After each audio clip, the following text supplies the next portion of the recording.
Hello, humans. I'm Dan from the internet. This is the 7th of October, 2024. This is your Power Report. And yeah, it's October 7th, 2024. We're a year out from Hamas's attacks on Israel, Israel's counter attack on, all of Palestine. It's now bleeding out into other parts of the Middle East, Lebanon. At the time of recording, over 1,000 civilians have been killed in attacks against Hezbollah over there. Of course, Hezbollah, the Houthis, Hamas, they're proxies of Iran. And so Iran is also getting involved. It's really a tense situation. No one wants to escalate it, but we do know that Netanyahu wants to continue escalating it. And so we want to do a special episode in order to commemorate this day, kind of, reflect on this day. And I was lucky enough to speak with Kat Abu Ghazaleh and Kumars Salehi separately in pre-recorded conversations, just like this is pre-recorded right now. And I will have those airing shortly. I want to note that I wanted to include a Jewish anti-Zionist voice, and it's entirely my fault that one isn't on here, and I hope to have someone like that in the future. I had a couple of ideas for guests. They just all, I was booking last minute, and so unfortunately they were just very busy.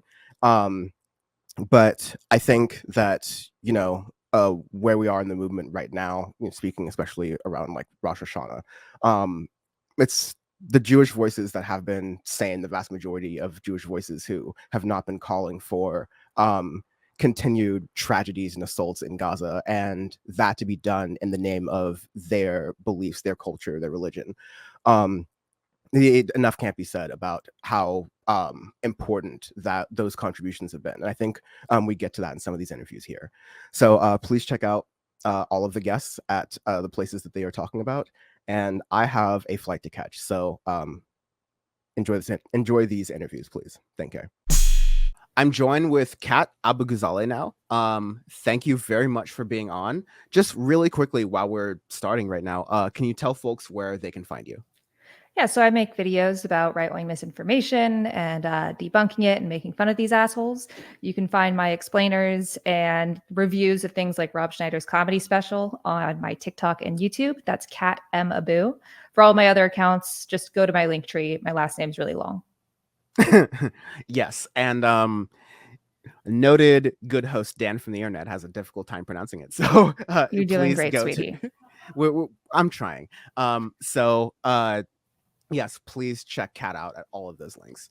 I wanted to thank you very much for joining me. I kind of, like I said before this in the non-recorded part of this interview, like I am personally very detached from the situation in the sense that like I don't have any particular identity that relates particularly to Palestine or Israel or Iran, unlike a lot of the folks who are going to be on this episode. That being said, I don't think that is necessary to just feel humanity for the situation. And so And you have a financial stake. I mean, your tax dollars are paying for this. So really, it's every American's problem. Oh, totally. Your tax dollars at work. Every time I pass by that little sign on the freeway, it's like, oh, bombing Palestinians. Rocks. Cool. Yeah. And so, yeah, we have a similar sort of like, we study this stuff so closely that the only way that we can interact with it is kind of in a jaded way. But I just want to speak very clearly, like, you're rocking keffiyeh right now, like you're Palestinian. I want to just kind of figure out what your thoughts are as we reach this anniversary, in any way you want to describe or express it. Yeah, we're speaking, this episode's going to officially air on October 7th. I just want to know, like, how are you feeling right now? Because that's something that I definitely cannot express or describe, and you can definitely do better. I mean, I'm sad and tired and hopeful to a degree, but it's been a year and we don't even know the death toll in Gaza. There are hostages that have never come home. There are hostages that have died by Israeli bombs. And now this war is growing to benefit Netanyahu exclusively. And that's just, it's sad. knowing that a lot of this could have been avoided and handled a lot differently. And just like every fascist movement, this benefits very few people, but it affects so many. Yeah, that's like such a succinct, beautiful answer that I'm not usually do succinct here.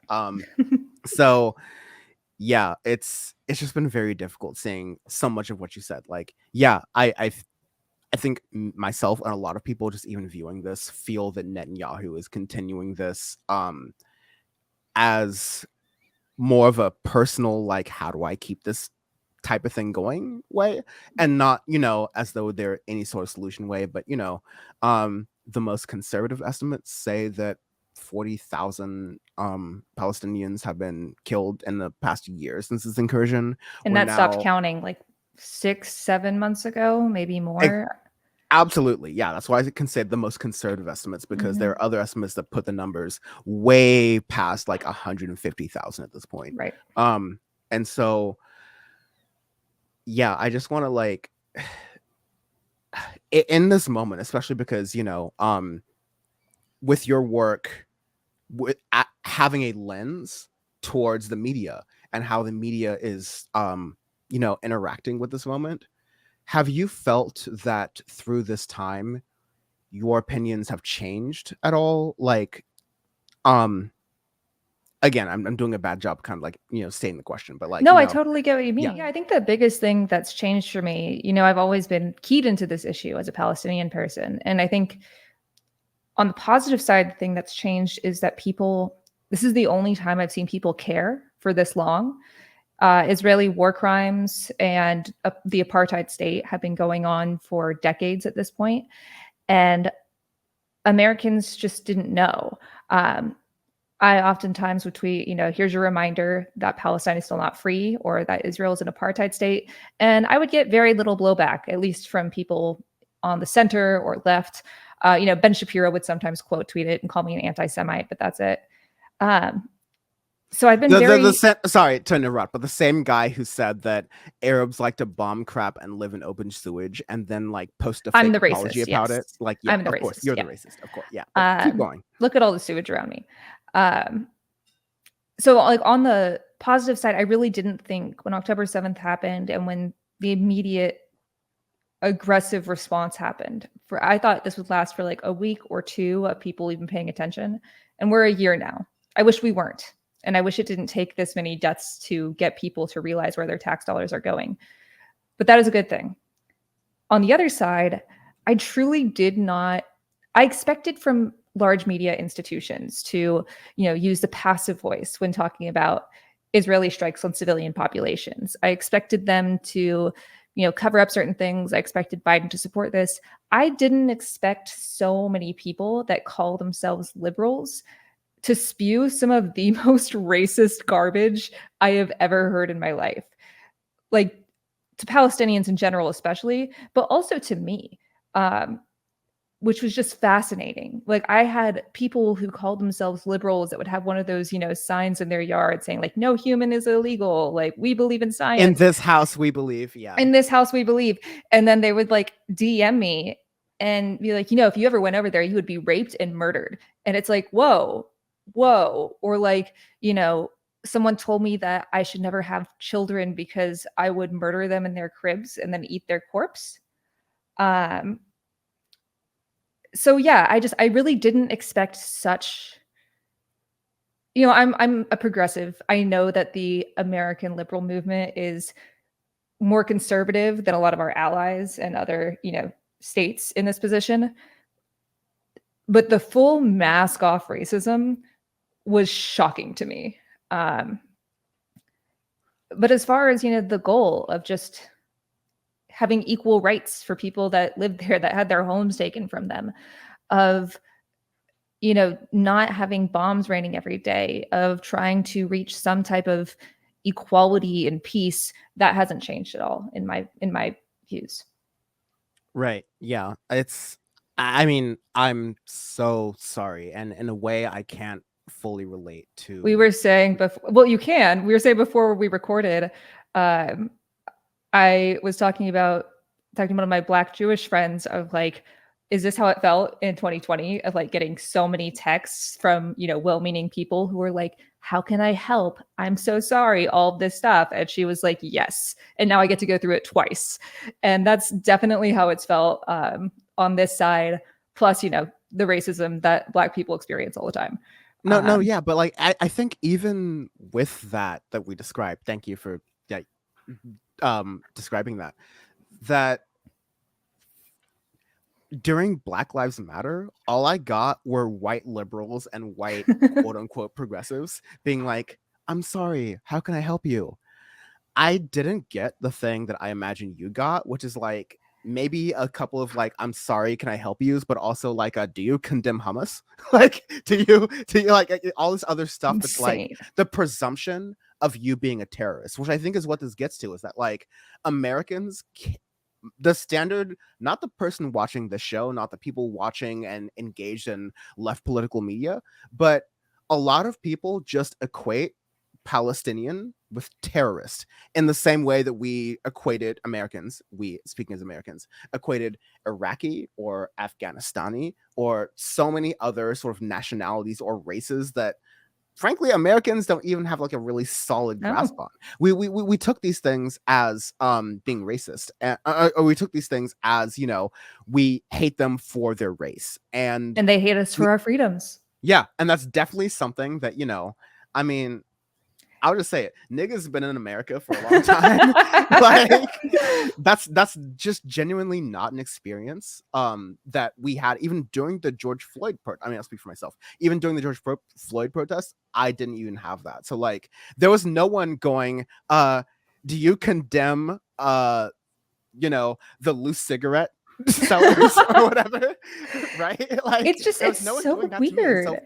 And so yeah, for y'all, like for Palestinians, I really feel not only like a sympathy that sort of ascribes to every sort of situation that racial folks go through, but like it's a totally different thing because for no reason, by your ethnicity, by the way you identify, you're considered a terrorist. And so Even yeah, with the blonde hair dye and the blue eyes, which once again, Arabs have blue eyes. I have to say this like once a week.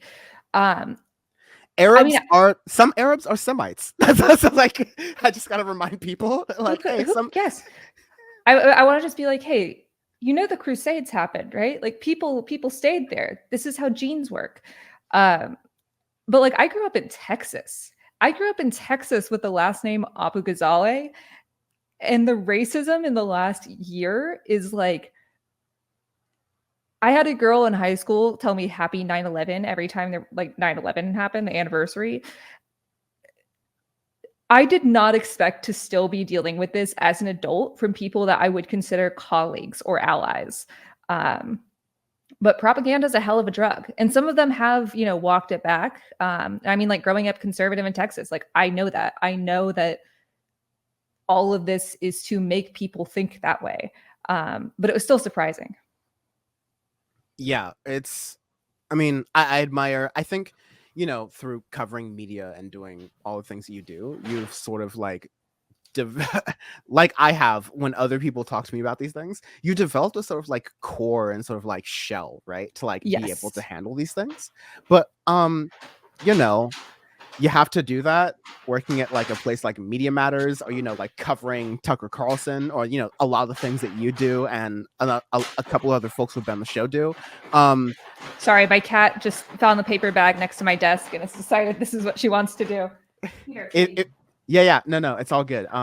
This is Team Cat and also Team Cat stream. I think like it's really difficult, and I really appreciate folks, even Jewish allies, who are anyone who has an identity who is very directly related to what's going on. I really appreciate how they're processing it and how they choose to kind of come to the situation.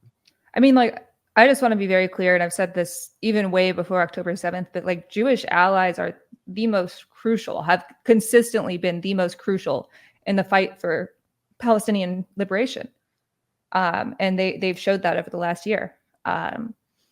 And I can't express my thanks enough. Kind of follow up, like after October 7th, yeah, we're speaking a year since all of the events happened. We've described them. The folks who described them, I'm not going to describe them, but like we're a year out from October 7th.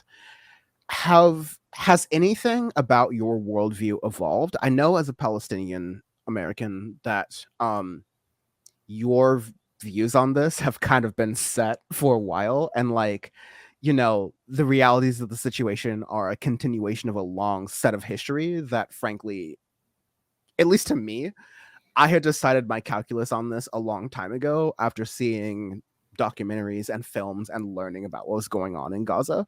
But yeah, I just want to hear from you. Has this past year changed anything about the way that you view journalism or morality or politics or even other people's, and how you kind of calculate that as you do your work? I'm really curious about that question. Yeah, I mean, I've had to create a new sensor for different dog whistles, which is something I already do, studying the right and reporting on the right. But like a whole new set of dog whistles emerged over the last year. And it doesn't just apply to how people talk to me or to other people online, but also institutions. I've followed how the US addresses Israel and Palestine for, my whole life, but it was it's been so egregious. The fact that Ronald Reagan was more liberal on this issue than Joe Biden.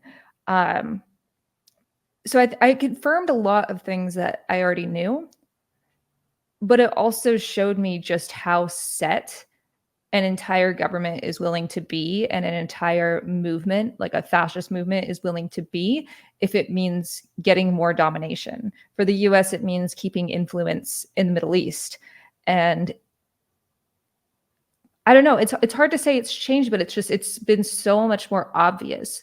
I feel like in the past, media organizations, like even the New York Times, would at least be more subtle about this stuff.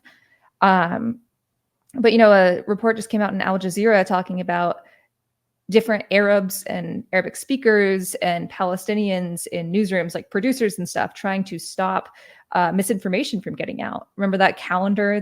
It was just a calendar in a hospital, but they Yeah, were saying it was like a Hamas like to-do list, and a it was a really Palestinian. badly done to-do It list, by the way. Like, very badly done. I mean, you just have a bunch of names on there and the days of the you week. just What are you read it. Like, doing? I don't read it, but the people who have translated it for me are just like, dude, what are we doing here? What are we doing? And so like a Palestinian producer went up. I think this was before CNN reported on it, and was like, "Hey, this is not what you think it is. Don't post this. Don't publish this." And they ignored them. And so just I've lost. I criticize media for a living, but I have lost so much respect for some major institutions that I thought, even with problematic narratives and op-eds and stuff like that, they still had some type of moral backbone, at least in their reporting. And even if it is just the leadership, the editorial leadership, they've shown that's not the case. Yeah, I feel that a lot, and I felt that, the whole reason Power Report exists is that, like, a lot of media institutions, even on the left, like even very far left, will frame things from a very colonialist sort of like Yeah, perspective, and a very like, well, obviously we're supposed to have an influence in the Middle East. Like, obviously we have to have Israel obviously. as like a state. Like, of course, like that's how it's like, what other country has it? There Again, are like, two continents between North America and there. yes, literally. Um, as I have a globe right here. I can Wow, describe can it. you prove it? That's crazy. It's just like right here. Two We got on this continents. like over on the yeah. No, exactly. Like, I think that it intersects, like, not to, of course, downplay or minimize the situation, but I think that the systems and the ways that you're describing, like, and I think I love that you're describing this, that the media kind of goes down in order to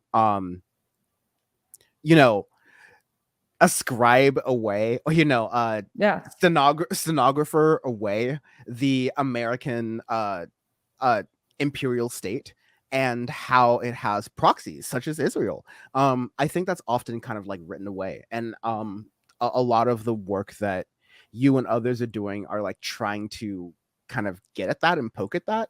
And yeah, like you're saying, the response is very much like condom hummus. Like it's very much Exactly. it's been reduced down to this level, And which in makes some sense. cases, just making shit up. I mean, for anyone watching this, the New York Times Screams Without Words article, which has been debunked at pretty much every single level, including the fact that the main reporter on it wasn't qualified at all and just made up shit when her sources wouldn't provide it, and trusted far right sources that also admit those were made up.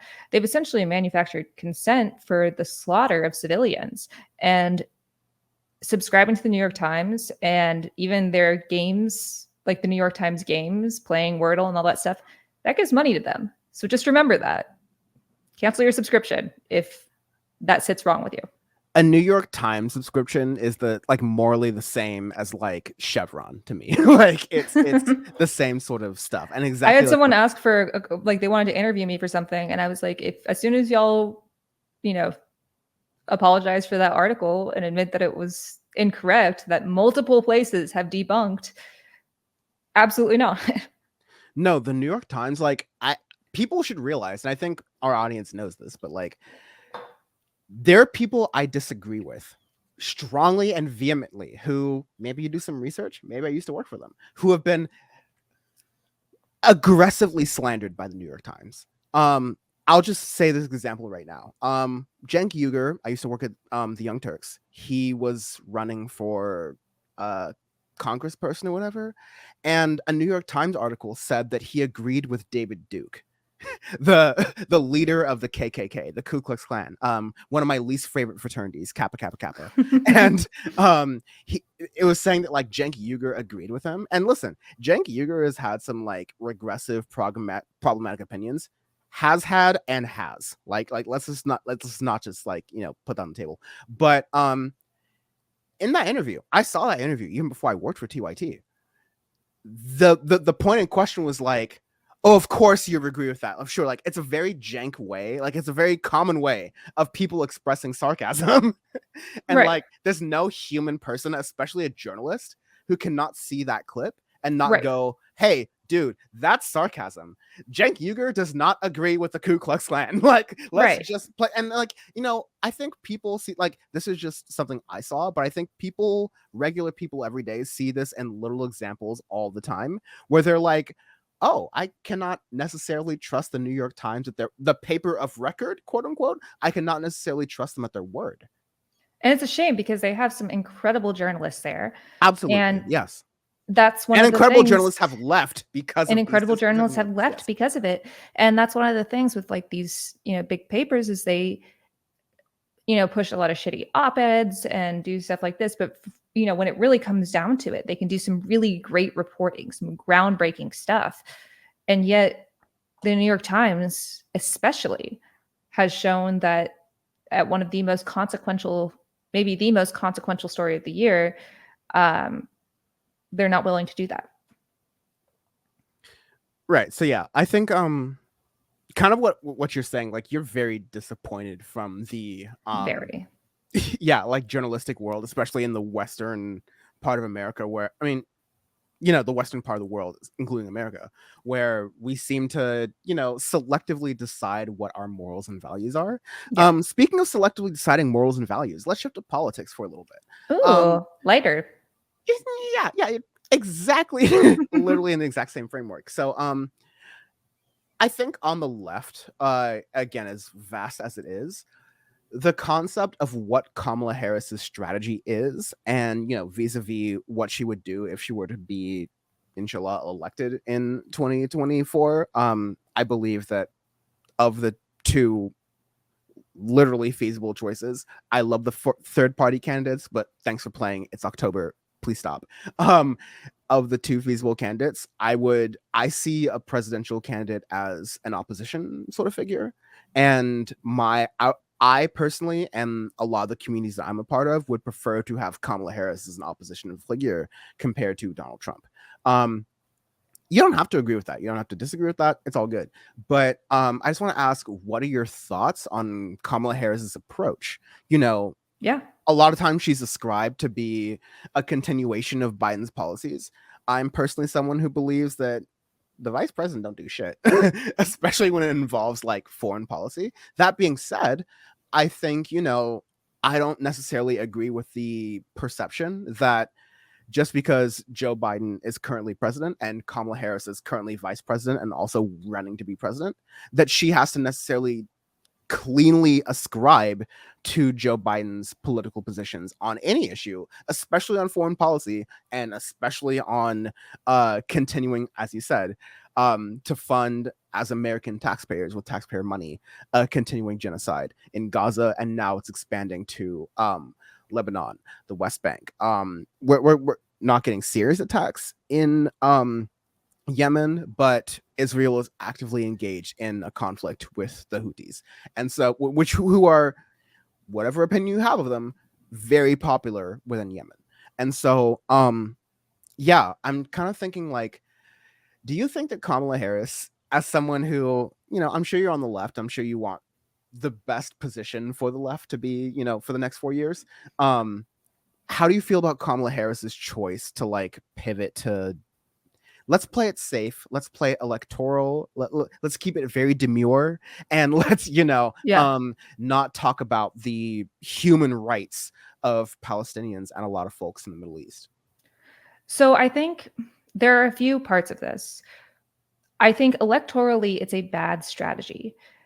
She's currently talking with Arab and Muslim leaders in Michigan, especially because I think the Democrats have realized, hey, why would we leave this up to chance?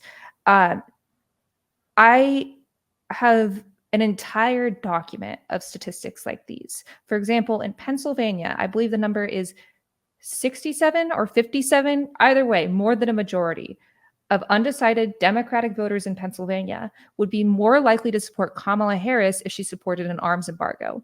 And it's not that the other percentage would be less likely, only 7% would be less likely. This is the same in Georgia, Arizona, plenty of swing states.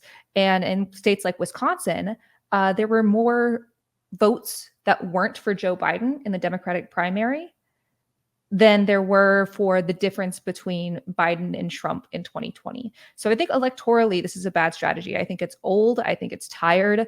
It's playing into, 2008 shit, and we are well past 2008.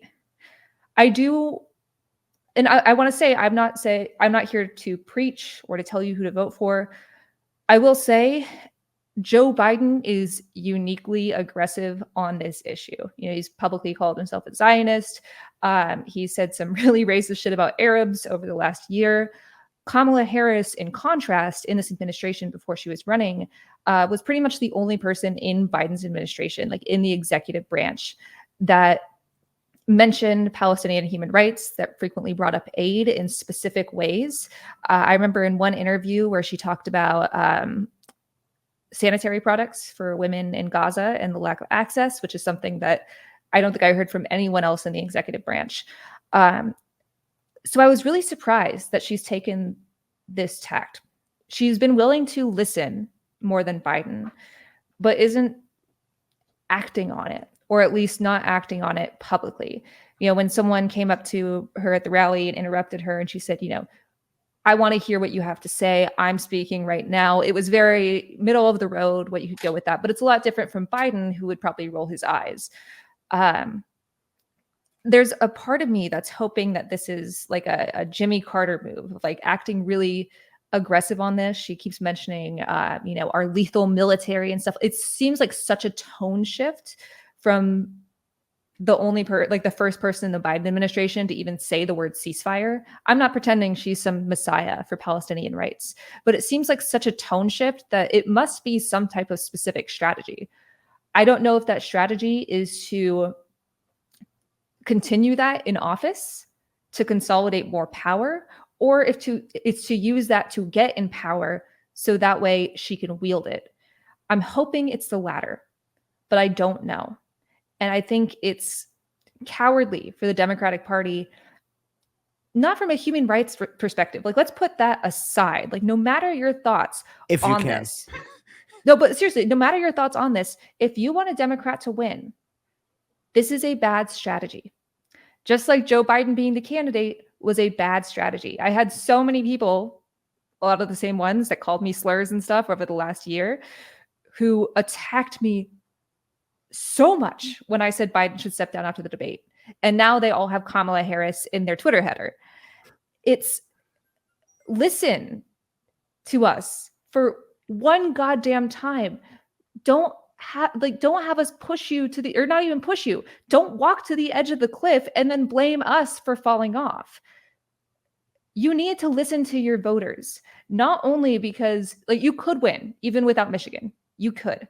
But in that case, you've not only disregarded an entire community of Muslims and Arabs, but Donald Trump is going to challenge these election results if Kamala Harris wins by any margin. Why would we let that margin be even thinner than it has to be? It makes no sense.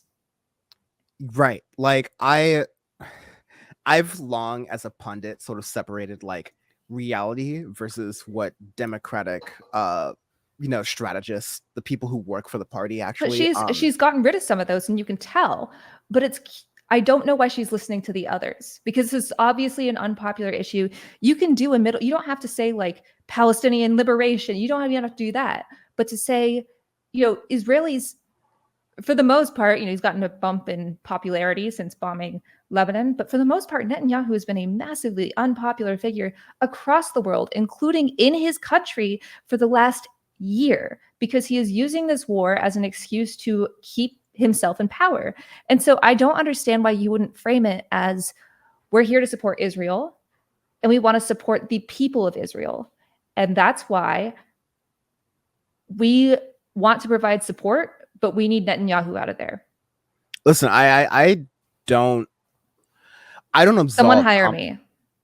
Please I'll win you the presidency.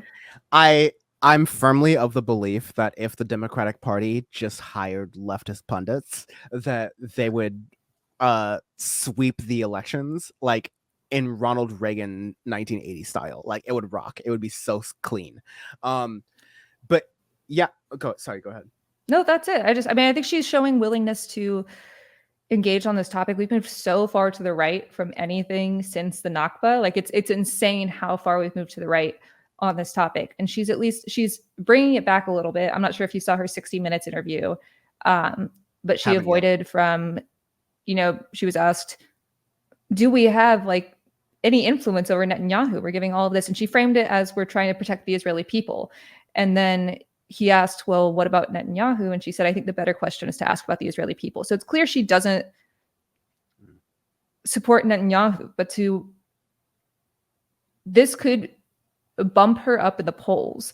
She's going to be framed as an anti-Semite no matter what she does by the far right, which is really funny considering they're the most they're anti-Semites. They're anti-Semites. They want this to happen so they can get fucking revelations to happen.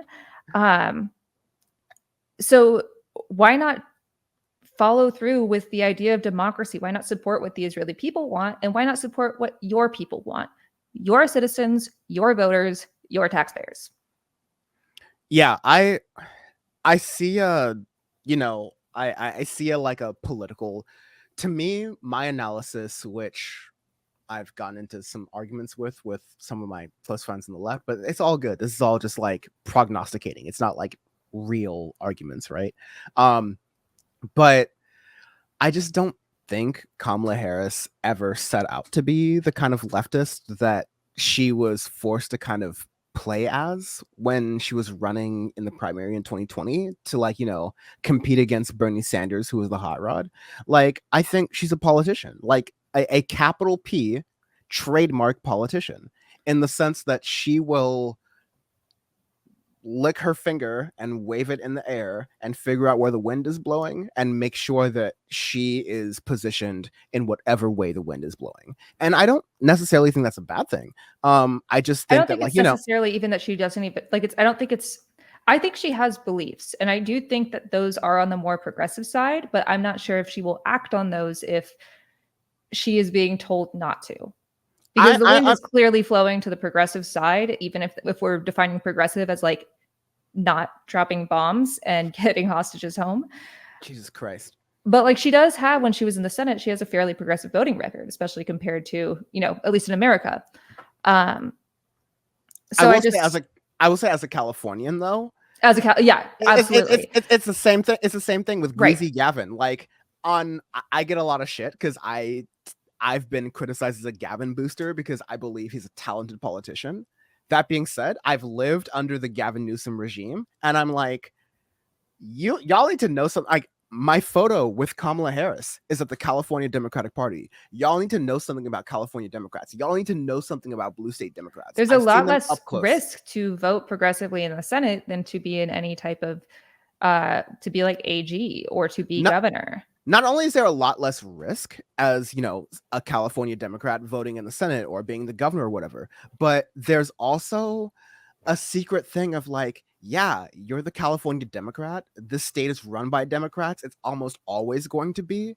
So that means you're a Republican. That Right. means that by definition, you're going to have to, abide by business interests. That means you're going to have to abide by military interests. That means you're going to have to abide by, um, I think of this in a lot of ways. I've thought really hard about factoring her husband, or now husband's, very on the record Zionist views into her political calculus. I'm not necessarily on the side that I think that's fair to assume, that like his views are her views. That Yeah. being said, I I've been very hesitant to be like, I think Kamala Harris is going to be the savior. I've just kept Kamala Harris in the same calculus as I did Joe Biden, that like we're going I to would be disagree fighting. with that.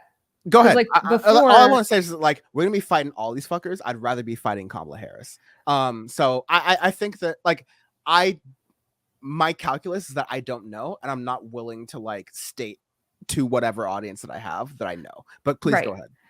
There was when it was Trump versus Biden, and Biden just kept doubling and tripling and quadrupling down on all of this on this issue specifically. And I mean, Biden didn't deliver on like in the name of bipartisanship, we don't have a federal law protecting abortion. In the name of bipartisanship, we don't have, federal voting rights uh regulations. Like he left a lot to be desired, and showed that he wasn't willing to apply pressure when need be. But on this issue, when it was Biden versus Trump, I was like, oh, cool. So I decide between a guy who uses my ethnicity as a slur or a guy who said we have an ancient hatred of Jews.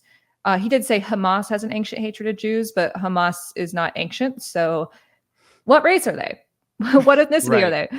And so, but now my choice is between a guy who uses my ethnicity as a slur and a woman who is spreading a lot of misinformation, but also has at least acknowledged the need for aid and has said that Palestinians don't just deserve, the right to self-determination, which is what every politician says. It's very vague. But she did say that, we deserve safety, that like Gazans deserve safety, and that was new. So like I said, she's not some messiah for Palestinian rights. She's not some messiah for, progressives, but it is an improvement. We're somewhere different than I thought we would be in June.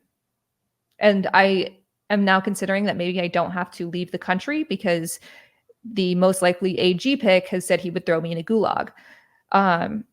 So that's cool. I like that. You're right. Like I think I Mike Davis, align. by the way. Right. I think I align very closely with you in that like I I view voting as one form of politics, not the only form of politics. And I also view voting, especially at the executive level, at the presidential level, as harm reduction versus like Right. what I really want with my heart. Right. Cornel West was going to be on this episode. Apparently his people are too busy. I can't imagine how, but you know, like Uh-huh. there's a similar thing of like, the intent is right, but the power is not going to be there, right? And Right. so I think like what you're getting at is really good, and I fully agree with that. Like purely speaking on the issue of Palestinian, I don't know if I can even say rights or sovereignty at this point because I don't necessarily believe Kamala Harris will ever use those terms, but I'm just like Palestinian life, Yeah. right? Like, like let's stop sending bombs that like have Northrop Grumman and Raytheon logos or whatever, like, and Stop USA signing flags. them. yeah, let's tap the brakes on that, right? Like Kamala Harris, I definitely feel like she's more of that kind of person in a similar way that Barack Obama was than Joe Biden, because again, like you mentioned this earlier, it's the only reason I mentioned it, but like as a black person, like once you kind of understand oppression and the struggle for liberation, you can't unsee it, and you start to see it. Like, I mean, again, a lot of black people don't, and I have a lot of arguments. I just got And a my lot of haircut. Arab people. Yeah, I just got my haircut. Or we was in the barbershop about this. Like, a lot of people don't understand that black liberation is human liberation, and then like that's a struggle everyone has to fight for at Right. all times. It's class liberation. I mean, Mark Lamont Hill came and spoke at a convention this summer that was for a Palestinian organization that I did a panel at, or a Q&A at. And, he was like, we in our community need to, like, this is a collective thing. And he said, like, the Black community needs to focus on eradicating anti-Arab racism, but also the Arab community needs to acknowledge and focus on getting rid of its anti-Black racism, because that is very extant. Like, every young person in the room was like, The yes, Arab thank you community for needs to mentioning get rid it. of its anti-Palestinian racism. Right? Like, Girl, yes. It's Bam's gonna be on other pre-recorded parts of this episode, but he is a former Muslim who experienced a lot of anti-Palestinian racism, and he's like 10 toes down on the fact that like this entire conflict would be totally different if the surrounding quote unquote Arab states actually gave a shit about Palestinians, but they don't. And but so they don't. they'll do the song and dance with It's a Israel. lot Like, okay, more okay, profitable to okay. be able to do US organized trade partnerships and focus on all of that than to, because essentially if you're going with Israel, or fighting against Israel, you're fighting against the United States. And it's, yeah, absolutely. Absolutely. I think it's a dual issue.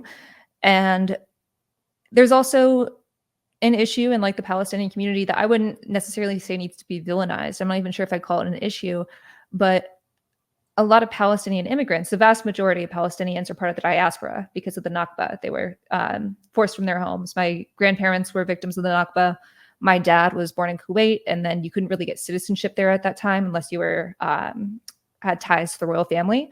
So he was in like a refugee camp, essentially like a quarantine camp, got scarlet fever there when he was like 5, lived in Lebanon, but he was stateless and he's never been. And I feel like a lot of Palestinian immigrants, they either go focus on like keeping the culture, like really appreciate the culture, or they're like, I had to mourn this thing that I never had or will never have again.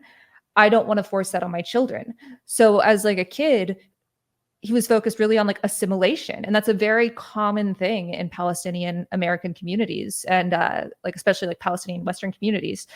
And so that's another thing of just like this almost effort to make the community invisible by its own hands. I don't think that needs to be villainized or even considered like any root issue, but it's a consequence of genocide. Genocide is not just murder. This is what I studied in college. I studied security policy and I focused all of it on like war crimes and genocide. Genocide is not just murder. It is like ethnic cleansing and genocide involve removing people to make an area ethnically pure or pure from a specific group. It involves removing children from groups. It involves denigrating their living conditions while keeping them in a specific spot. This has been going on for a long time. It did not start on October 7th.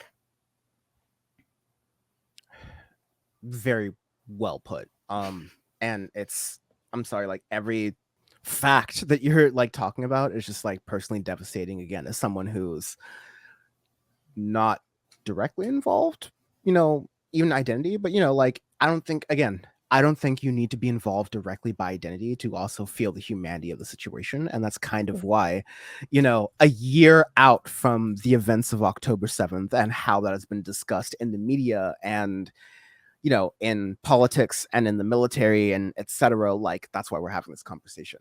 And it's I like wanted been, to oh, Sorry. sorry. I was No, going to no, say go it's ahead. been really cool to see Palestinian culture get like a renewal too. I mean, there are things that I have been learning because I've been trying to explore my own palette. Like my mom, who's white, she made a real effort, especially like through food, to try to connect my brother and I to like our Arab roots. And but like it was post 9/11 Texas. You don't really like go hard on any of this, but like in Damn. our own home, like she was really big on that. But as I've grown older, I've been making an effort to really try to connect with my Palestinian heritage. I've had more honest conversations with my dad, which have been great. I've talked with my family. I've met cousins online because every Arab family has like a million cousins. So I've had people reach out and be like, Same with "Oh, Black families too. And it's so cool." I'm Black and Latino and Asian, and so every You got version of that everything. diaspora, no, but like You have every everything version of that. except Palestinian. Yeah, yeah. I'm progressive except Palestine when it comes to my race. No, no. But I just mean to say that like in all of those other cultures that I'm so honored and lucky enough to like share heritage with, we got big ass families, You have big and ass families.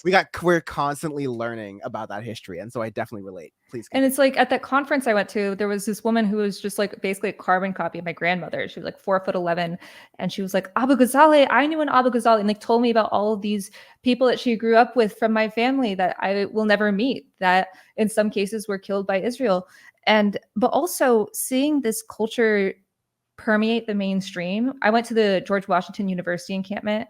That's my alma mater, and I was living in DC at the time. G And Dubs. G-Dub, no one cares. Whenever you meet someone from GW, they're like, I have zero school spirit. Thank you. But it was so cool seeing Imagine going to people. Cal Berkeley. I don't even know what that means because I am so removed from the West Coast. Is that a bit? Is that a bit? I mean, Is this a bit I should know? no. I will just say that like Cal Berkeley is the school I went to. It's on University of California. It's the University of California. It's a system, but Berkeley was the first, and I went there. I'm proud of it.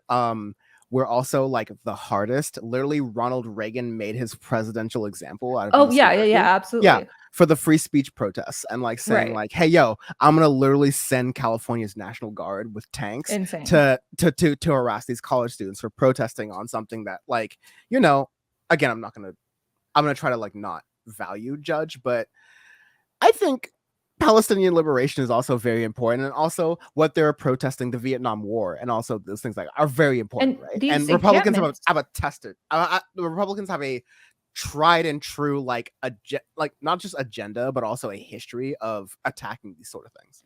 But these college encampments also, they weren't just protesting an issue, they were telling their colleges, they had clear demands like, do not spend money or invest in things that help an apartheid regime. Like it was, people pretend these were all disorganized and just crazy kids, but they had very clear demands.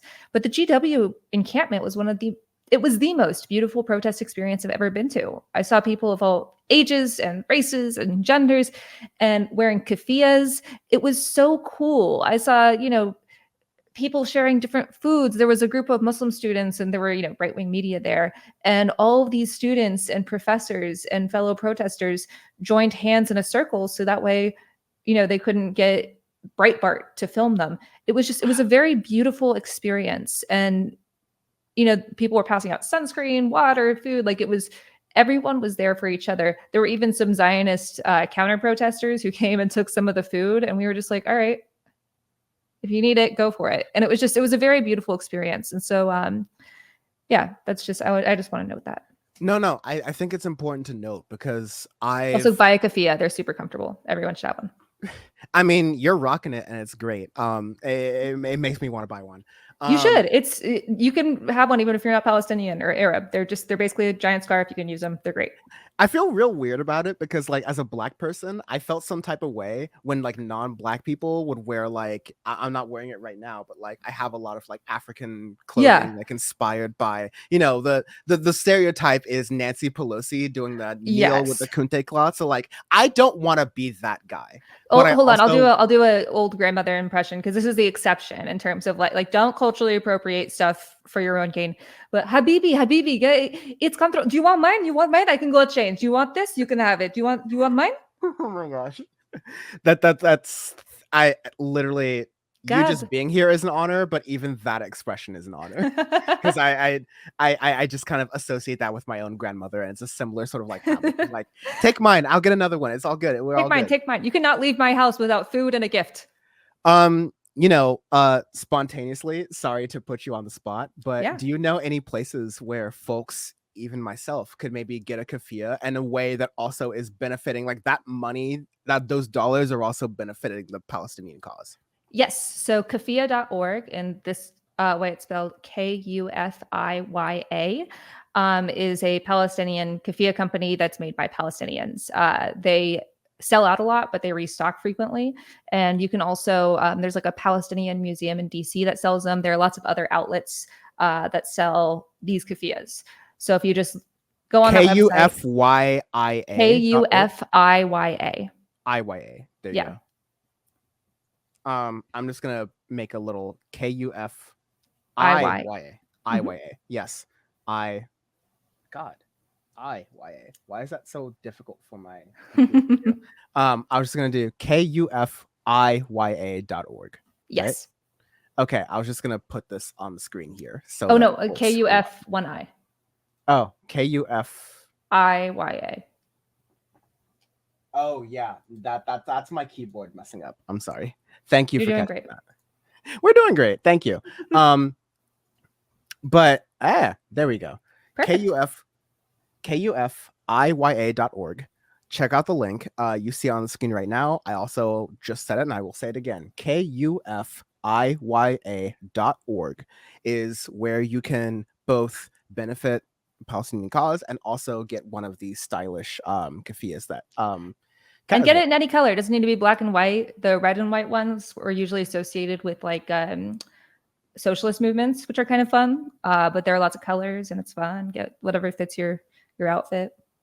And if you would, and we talked about this a little before, so I hopefully you'll appreciate it. Like, how have you, before I get to the rest of my questions, like, how have you sort of approached, using your appearance, using being blonde hair, blue eyes, conventionally attractive, in a lot of other ways attractive, Thank you. not just conventionally, but like, how have you tried to balance that? Because being online in a non-Palestinian or talking about Palestine context, that is also going to suck in a lot of ways. Like, it's going to benefit you in a lot of ways, but it's also going to suck with like the way you're harassed, the way like men sort of like idolize and abuse that sort of like Yeah. idea, but also in talking about specifically this issue, which triggers both the Israeli nationalists and also the white supremacists.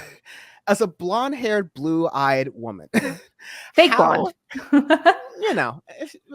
you're pulling But it still. off better than a lot of other pundits I know. I'll just say that. How have you been kind of balancing using that to your advantage, or like has it been able to work to your advantage? Yeah, so I mean, I have a lot of experience with this. I talk about far right pundits in media all the time. And so my appearance is always under a lot of scrutiny. Um, it's helped in the past because people listen when there's, a attractive person on screen, even if they're just there to objectify you.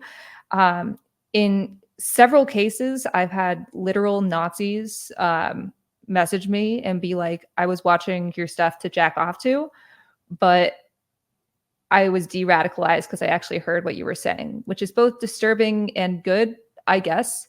For this, I God the bless fact you. that this happened more Yeah. than once, I was like, I don't even know what you want from me at this point. But for this issue, it helps even more to have like the blonde hair dye, because people see you as more of a person, which is such a bummer.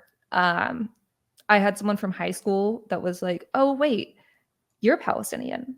If you had been born over there, you could be dead right now." And I was like, "Yeah." And it's kind of an insecurity, and there are lots of other like lighter skinned, naturally blonde or blue eyed Arabs and Palestinians who are almost kind of insecure about it because it feels kind of like like my brother has dark hair and dark eyes, and he got bullied way more than I did in school, even though I got, I'm shitty sorry to hear that. comments. But like it feels kind of like you're appropriating like their suffering. But at the same time, people will listen to me because I look like a white girl. And even though that's shitty in the grand scheme of things, if it helps, it helps. And that's how I try to see it. Yeah, I've tried to approach sort of like, quote unquote pretty privilege. The If you can't tell, I was such a nerdy ass kid, like in school. Oh, Like so was I. the idea that I can apply pretty privilege to myself is kind of like a wild thing to even like Yeah. say or express on camera. That being said, like I see it and you know, thankfully, but very unthankfully, like 20% thankfully because of that unhealed middle school kid I am, but also like 80% Right. unthankfully because of everything you've described. Like, I don't want to be, It's seen as unfair to be listened to just because you look a certain way. exactly, yeah. And the stuff you're saying is way more important and way more, again, no offense. No, none Not saying taken. you're not attractive, but like the stuff you're talking about is the main issue, Right. like as opposed to your appearance. But this Right. is the way that people interface with things. And um I'm writing my I makeup off as a tax write-off because I hey like man. when people meet me in real life, they're like, "Wow, you do not wear as much makeup as I thought you did." Because like I don't think people realize on camera like you look different. Um, but like I have to put on makeup every time I get on camera because otherwise people the first thing they'll attack is your appearance. The second thing they'll attack is your message. So I don't want to Mm. give them a loophole in the first place. You know what I mean? I feel you. I feel that differently because um I can't put on the makeup for the skin color, but Yeah. I also like it actually, like, as a man, there's a lot of this shit that I literally don't see, and I'm learning from you from the first time, and learning constantly from women who are in this space that yeah, it's so much about appearance, especially like if you're not a man, because let's be real, a lot of this audience is men who are like paying attention to politics on the internet. Like if you're Yeah. not a man, and you're not, conventionally attractive and, let's be fair, like fair skinned, quote unquote, Yeah. which is a problematic term, like you are fighting at a disadvantage. And, And like, if if you're a I'm woman, outside in the summer a bunch and I get really dark and I get my freckles, it's like, "Oh, you're so tan." It's not like, "Oh, you're one of them," you know? Like, that's shitty. That's shitty. right? Yeah. Um, I want to move on and go back to the like regular part of the conversation here, although this is part of the conversation, to be like, you know, I think on the left, we're not necessarily inundated, and I think not inundated enough, frankly. I think we should have more exposure to this, but talking about third party candidates, right? And I think a lot of the third party candidates, like the Party for Socialism and Liberation with Claudia Carina, and Cornel West's nascent, I really wanted to believe in it, but once he started to hire Peter Dow and shit, like I was just like, we're lost in the Wait, you sauce. didn't like his frequent Sean Hannity appearances? I did not like his frequent Sean Hannity appearances. Although to put Don't go off on Fox News. Anyone to that's put off watching, don't do it. to put off Irony Dan for a minute, I may slightly disagree with you for a moment because I actually think Bernie Sanders's town halls that he did on Fox News, this might be a different time. And again, you study Fox News, so I'm I'm sure talking you about watched it. prime time specifically, like 7 p.m. to midnight. Don't go Oh no, I want Pete unless it's like a Buttigieg. town hall. Yeah. I think like Pete Buttigieg has done town halls on Fox at around that time in prime time. Bernie Sanders has. I think it's better if the populist Democrats start like getting their feet wet. Like I want to see Gretchen Whitmer do some of those like Fox You stuff. have to be prepared. You really do. Like, I mean, I know Fox News in and out, and like, you know, You honestly, study 5 it at Media p.m. Matters, am I right? Yes, I watched it every day for 7 hours for 4 years. And I still watch it a lot, but I don't have to do it in a shift, which is great. Um, but like Fox News, it's especially like the shows before 5 p.m., or at least some of them have to pretend to be a news show. Um, it's just That's a every straight cable up news network, to be fair. no, but Like every yeah. it's bad. And so like when if you're a real journalist and you're going on what used to be Tucker Carlson's show, like if you went on his show when he was on the air, Jesse Waters prime it's time. you're legitimizing him. And so I think anything they will not let anyone on from 7 p.m. to midnight that could possibly jeopardize their viewership, that could make any of their viewers question. So if you're going to go on Fox News, like a Sunday morning show, I guess if you have to, but you better be prepared. Yeah, I mean, I I largely agree with you. I would I just see what add you that, mean, like, but I just, yeah, I the think prime time's there's real toxic. absolutely.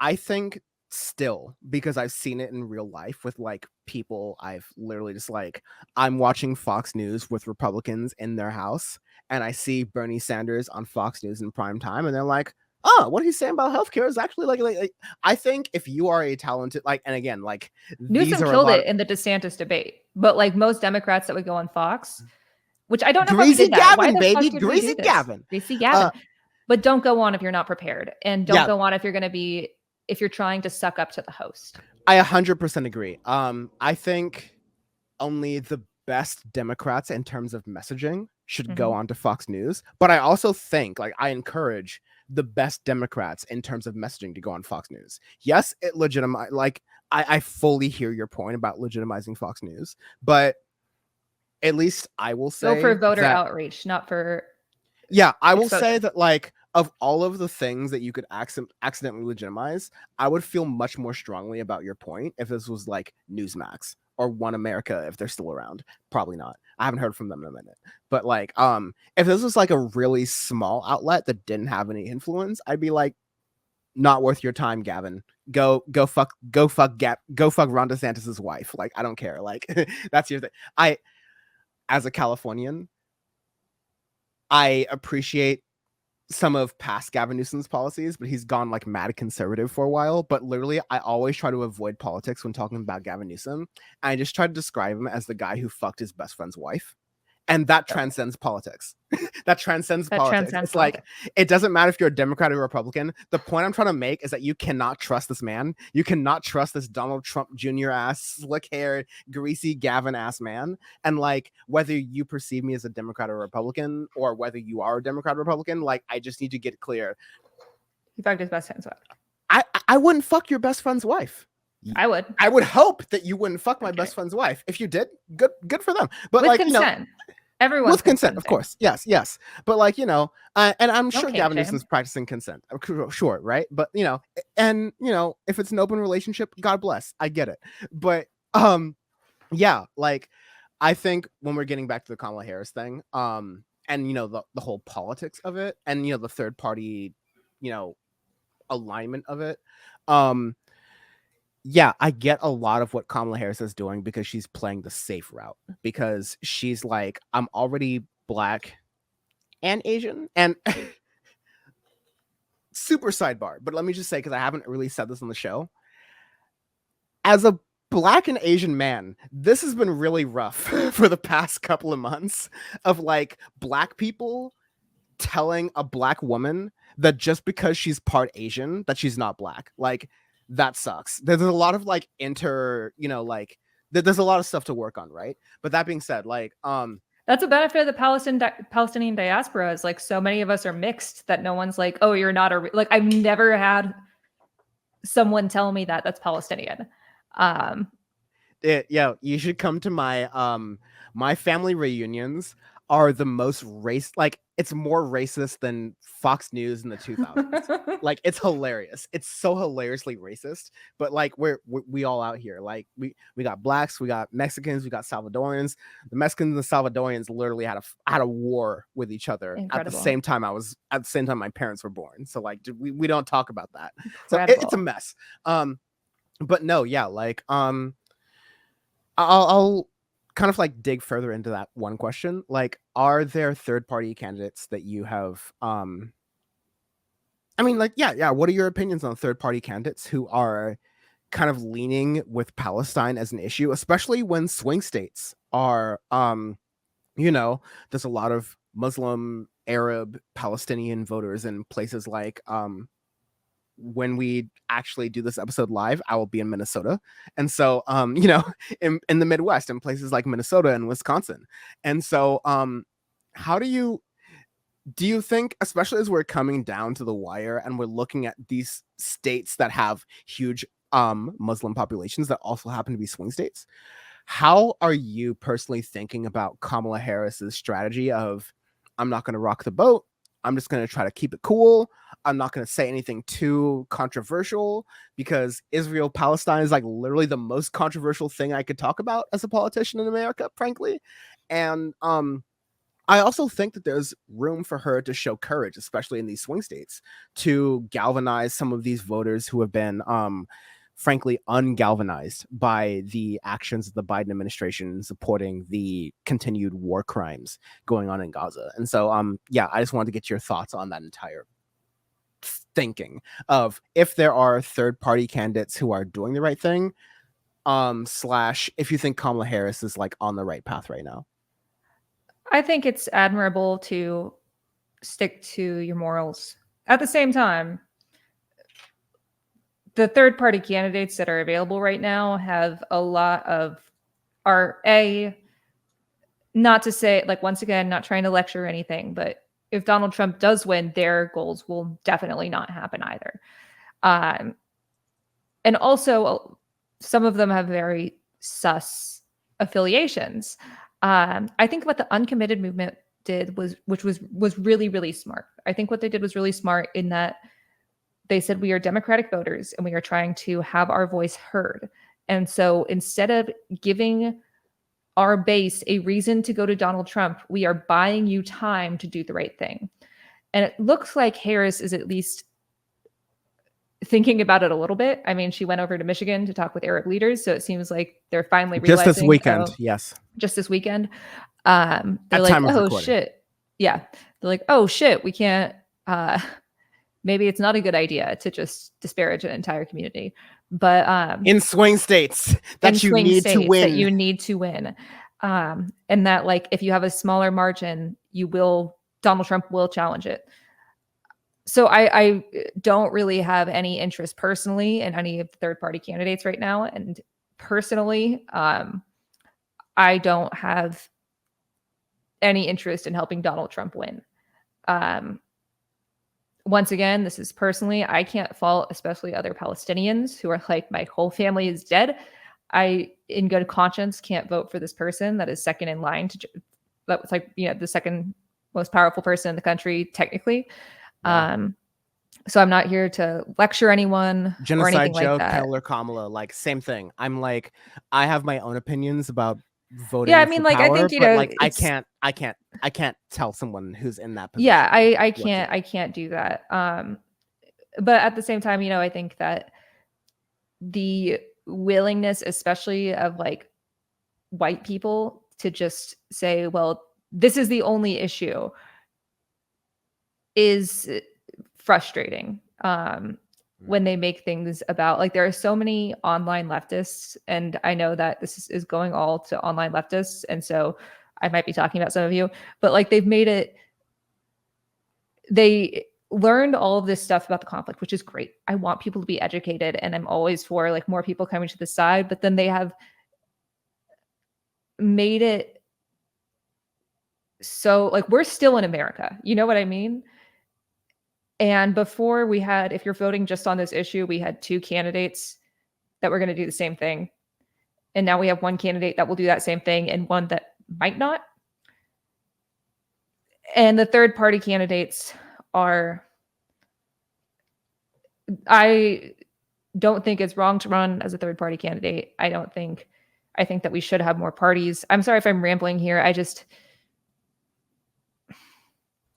I'm Dan. Yo, I literally cannot. I'm so disinterested with condemning or focusing on this one issue without acknowledging the sketchy associations of other candidates, or at least without acknowledging what will happen if Trump wins. This is a genocide. This is a genocide that Kamala Harris is complicit in. This is a genocide that we need to still apply pressure on. But while I had no hope in June, I at least have some hope with one of the outcomes now. Yeah, I similarly agree. There will be other folks on this show. You can DM me and call me like a Republican or whatever. I don't give a fuck. Your name is probably like Phil or something. And I Fuck love the off. call out. I love the call out to my brother. No, I'm just kidding. But I think most of our audience will agree. Just for the sake of time, I want to get to the kind of last cheesy question, and also it's Yeah. like related to kind of what you're talking about hope, because yeah, it's really hard. I think, again, I don't have this experience, but I think as a Palestinian American, I imagine that's very hard to have hope in this time. But in a very Amy Goodman kind of way, I kind of want to ask that what gives you hope question, framed as like, what is the best, most realistic outcome you can imagine out of this conflict the way it is right now? And Do you want you best know, or realistic? both, and also what do you think is in the way of either of those outcomes happening, however you describe them? That's I all mean, yours. ideally, if everything stopped today, Netanyahu was deposed, every ICC, request for arrest was conducted, we would get justice at, an executive level, both for Hamas and Israel. Um, the hostages would be returned home. Gaza and the West Bank would be liberated and be able to control their own destiny and their own rights of movement, and they would have the same rights as everyone else. And we would provide at least the same amount we provided to Israel in weapons in reconstruction. The most realistic is we get a ceasefire eventually. The hostages, the ones that are remaining, return home, and NGOs provide support to a fraction of the support that's needed to rebuild Gaza. The apartheid regime continues on until one day, Palestine will be free. Because I say this all the time, but authoritarianism and fascism is antithetical to the human condition. It does not win in the end. But between when it starts and when it ends, you want to limit how many people get hurt.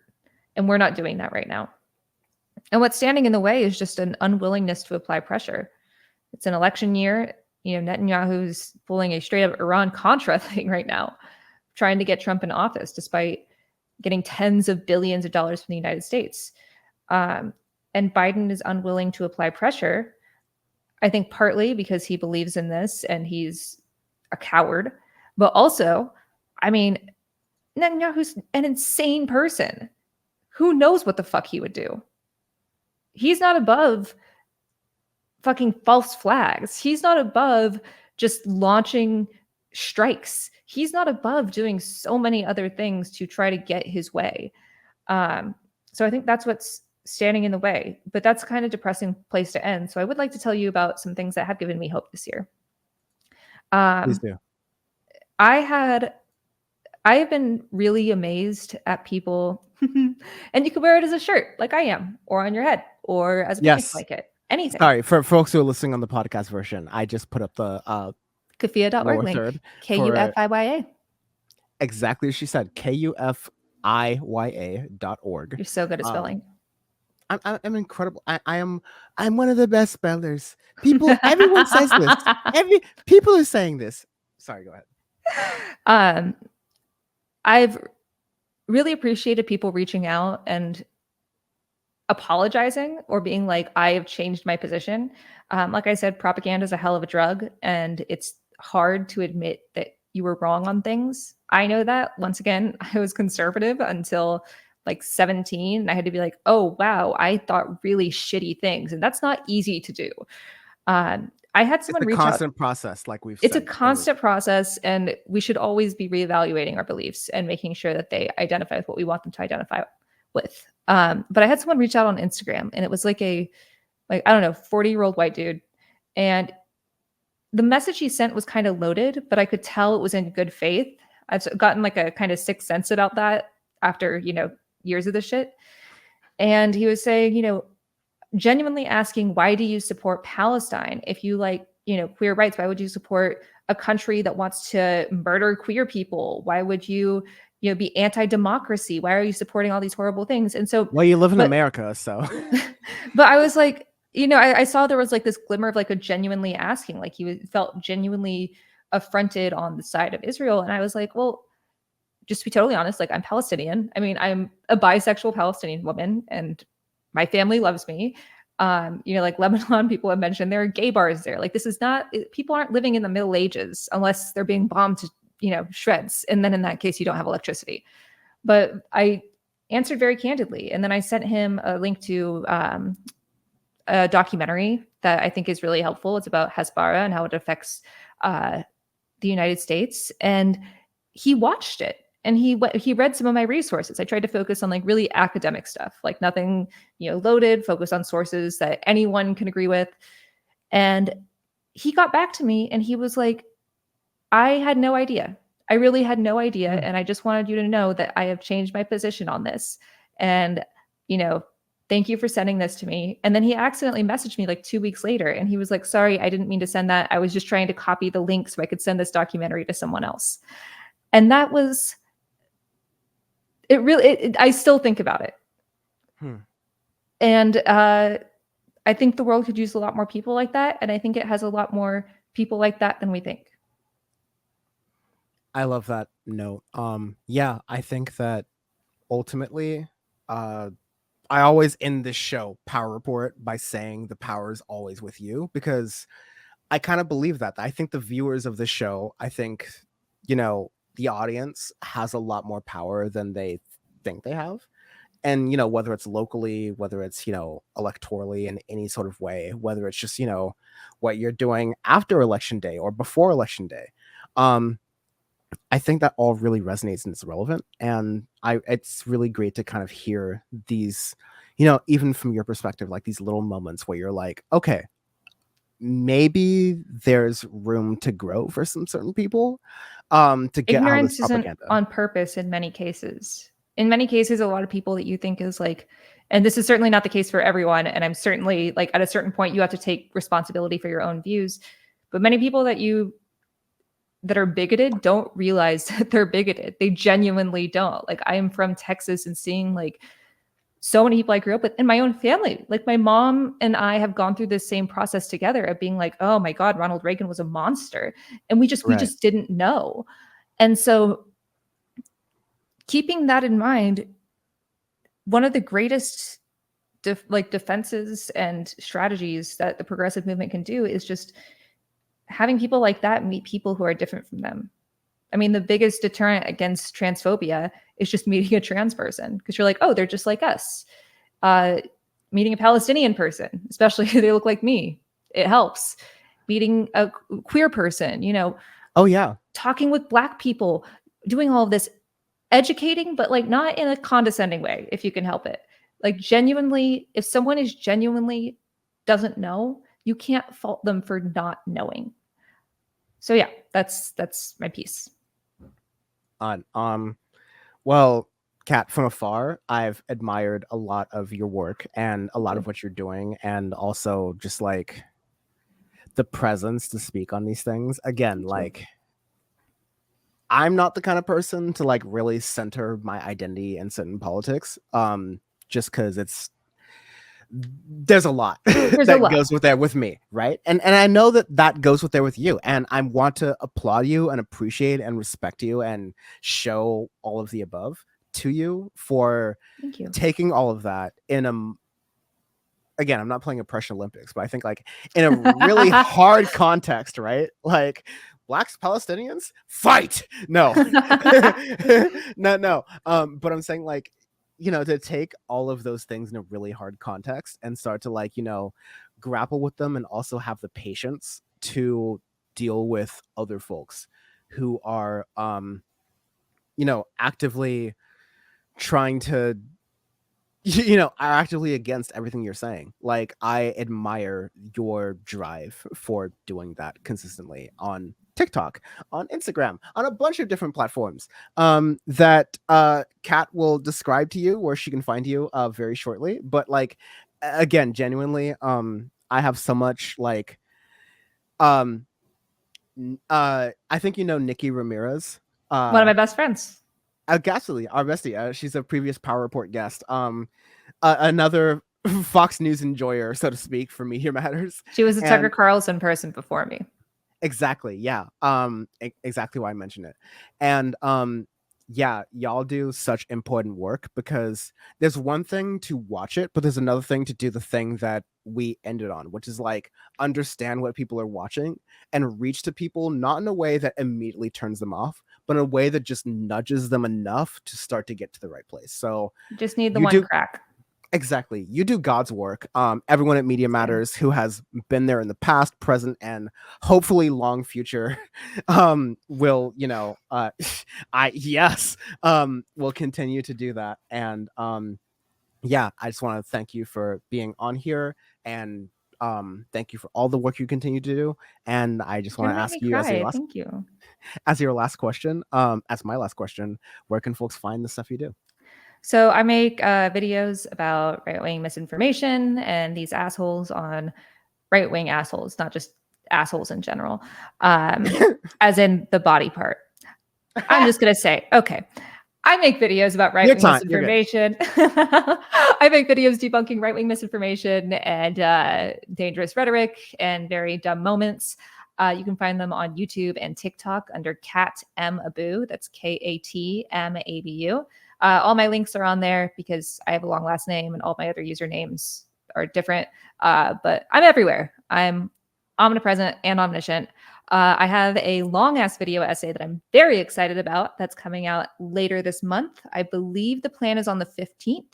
So keep an eye out for that. And if you see it, send it to everyone you know because Where's it's that a video banger. essay gonna land? Is it on? Is it a It's going to be YouTube? on YouTube. And then All right. I'm doing smaller parts on TikTok and some other stuff that I will reveal the day of. Where can folks? Most people watch the show on YouTube, so Perfect. where can folks watch? Like Kat find M that? Abu. Cat M and Boo. KATMABU. Those are letters. KATMABU.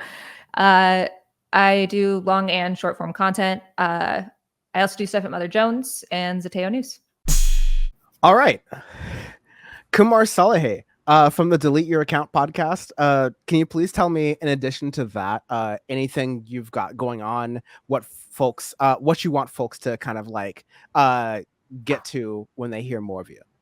Sure. The podcast is the sort of main thing I have going on in your world, but I am also by day a visiting assistant professor of German studies at University of Pittsburgh this year. It's been a different school every year. I'm really traveling around the country. So in my journeyman phase, one might have said in a previous century.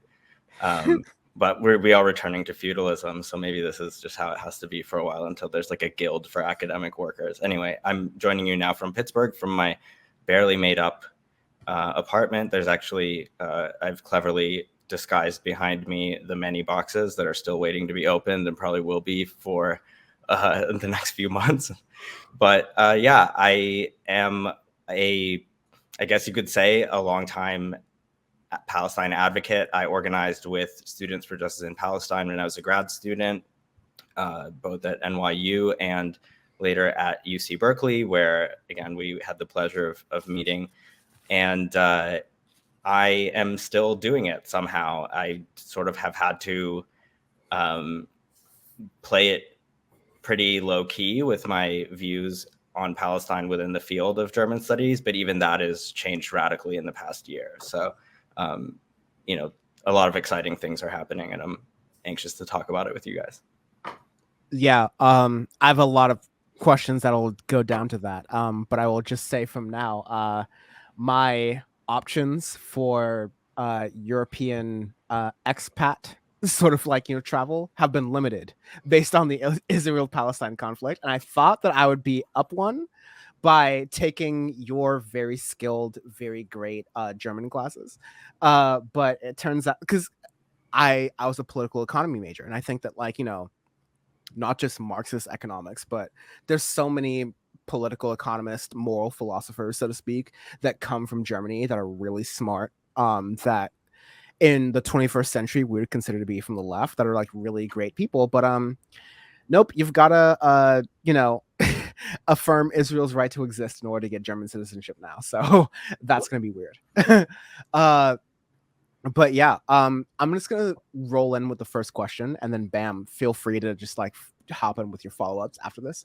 But this episode is going to air in full on October 7th, 2024. October 7th, 2023 is a day that will now live in infamy. I kind of just wanted to ask, like, how have you changed in whatever way that means, whether it's professionally or politically or personally? Like, we have, we have, as you said, you've been a advocate for Palestinian rights long before October 7th, and I want to try as much as I can to continue to center this conversation as like the whole thing, right? But I like literally, even as someone who has paid a lot of attention to this stuff, I felt very different now compared to like October 7th with my understanding of politics. Not very different, but like it solidified a lot of things for me. So I'm not gonna like color what you have to say. I really want to hear what you have to say, Kumars. How has October 7th kind of like really hit you? And reflecting on the year that has been, how has all of that media analysis really hit you? Yeah, it's funny that you mentioned that. I actually think that October 7th affected you more the more closely you've been following this for decades, because I mean, nobody has, in a sort of a paradoxical way, been less demoralized by the past year than Palestinians themselves. Palestinians are consistently the ones that I talk to, and also, of course, they're sort of kindred spirits in South Lebanon, where my co-host Rokeya is right now. Much love to Rokeya, yes. Yeah, and we can talk about what she's up to, because in a large part of our coverage over the past year has not only been focused on Israel-Palestine, which was a big pivot, but also really on Lebanon, because Rokeya had enough of living in white people countries. Those sort of my words, not hers, but I don't know if her words would be any less blunt. And so she, had grown up in Texas and lived in Australia for the better part of the past decade. And since coming to Lebanon, I've just seen her change so much. She feels at home and feels very much, of course, she's from South Lebanon, where support for the resistance for Hezbollah is very strong. And she has a lot of family ties and feels at home for the first time in my really whole acquaintance with her. And I think that has really sort of helped change how I view this as well. I had become, I don't know, Bam, to what extent you felt this or fought back against it to an extent. I think we've already sort of talked about the way that like politics, we're now really in an age where politics streaming and politics podcasting is a little bit of in a downtrend. People sort of, since, I don't know, people talked about a vibe shift a couple of years ago where people just sort of had enough of wokeness and politicizing everything, and the Trump era was over, and people just sort of wanted to go back to brunch. And think pieces were written about how like Zoomers are done with sort of millennial social justice bullshit, and they just want to have fun and be ironic and play video games or whatever. And I have to say that affected me, and like I saw it also in the content that people would put out. Like some of my best friends in the podcasting space, people that I have really maintained relationships with throughout this whole time until today, pivoted away from really overtly political content, because I think that like the appetite for it had died down significantly. People were burnt out and they hadn't been politicized maybe in the right way, or at least to a certain extent. And this sort of changed that. Like I had not been actively involved in Palestine solidarity for a few years before the events of October 7th. And I have to say it sort of gave me a new purpose as well. I've become more, like I mentioned, outspoken within my field. I wrote still the only piece in the popular press about, from a German studies person, about Germany's repression of Palestinians. And it might still be, at the time anyway, it was the first one on the topic at all by anyone that had really drawn the connection between the colonial genocide of the Nama and Herero people in Southwest Africa and the attitudes that Germans have towards colonized people today. And I think it's important to share that sort of knowledge, obviously. It's really an abdication of our responsibility as scholars when we cater to the prejudices of the people that we're supposedly studying and being critical of, you know. And I'm involved in academic boycott stuff now because there's actual support for it in the field, and doing an event with Ali Abu Nima, bringing my worlds together, you know, next month for the sort of inaugural event of a new collective that we have in German studies. This is probably what you were waiting for, Dan, as an inciting incident for maybe disagreement, but I'm hoping that you were wrong. I've become really patriotic in the last year or so, as far as my sense of Iranian cultural and national pride. We can talk about that a lot, you know, down the line as well. But I've sort of come to see the vision, I guess, and I have also become a little more militaristic in the way that I view the world and see the conflict, especially. Like, I think that at the end of the day, we're, for better or for worse, done with the period of time when we could afford to think that Western activists pressuring their governments to cut off aid was going to be the main thing that sort of, you know, freed Palestinians or ended this regime. I think that we've seen that really Palestinians are going to free themselves by all means necessary, whether we sort of are active in the West or not. Of course, we can help or hurt, but we failed to keep it from getting to this point, and now we have to sit back and see what the sort of the situation is on the ground from here. I know Bam's got a ton of questions. I'm literally gonna let him cook after this follow-up. But because you touched, Bam knew it. Bam knew I couldn't help but talk a little bit. But also, now I'm gonna forget what I had to say. But okay. No. Bam. That's why you got to keep a little notepad by you to write that shit down, so that I can do the follow-up. But again, Bam, I'm hosting, and I'm also, you know, being present in this conversation. I'm sorry for the glow behind me, but I'm gonna see if I. Oh no, I've got a globe behind me too. Like, I mean, he said glow from the window.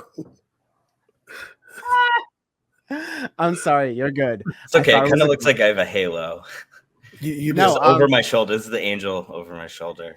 That when it comes to like learning German, and as I'm, you know, trying to reacclimate myself to the language, I would love to have like a Kumars halo around me to be like the replacement of the Duolingo bird, because I'd rather have Kumars like angrily yelling at me to like learn German as opposed to Duolingo. Yeah, that could be a thing. Listen, Duolingo is fine. This is completely off topic, but for everyone listening, Duolingo is not a great like ground floor for a language. But absolutely. If you can get a decent sense of the grammar of something, which like a lot of languages are easier to do that than others. Like, you can learn Spanish on the fucking street. You can't learn German on the street, I'll tell you that. And they won't let you either. And they'll hold it against you when you don't also. So I think that is a good tool to use if you've ever had like a 101 or a 102. But that's like I have literally taken German classes from your boy Kumar Saleh, and I still don't understand fundamental parts of that language. Like, I think I do, but I also very much don't, as Kumars will non-politely point out as I botch the language that he studied. But again, let me go back to the question as a host.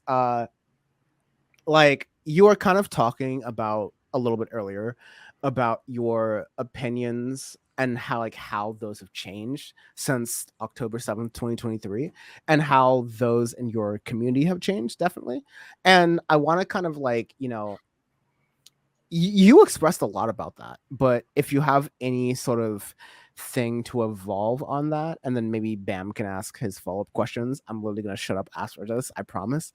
But yeah, like, obviously all three of us, frankly, came into October 7th understanding the Palestinian struggle. And, you know, I'm really curious hearing from you, especially speaking from your own perspective. Again, folks, check out Delete Your Account. It's one of my favorite listens. I listen to it.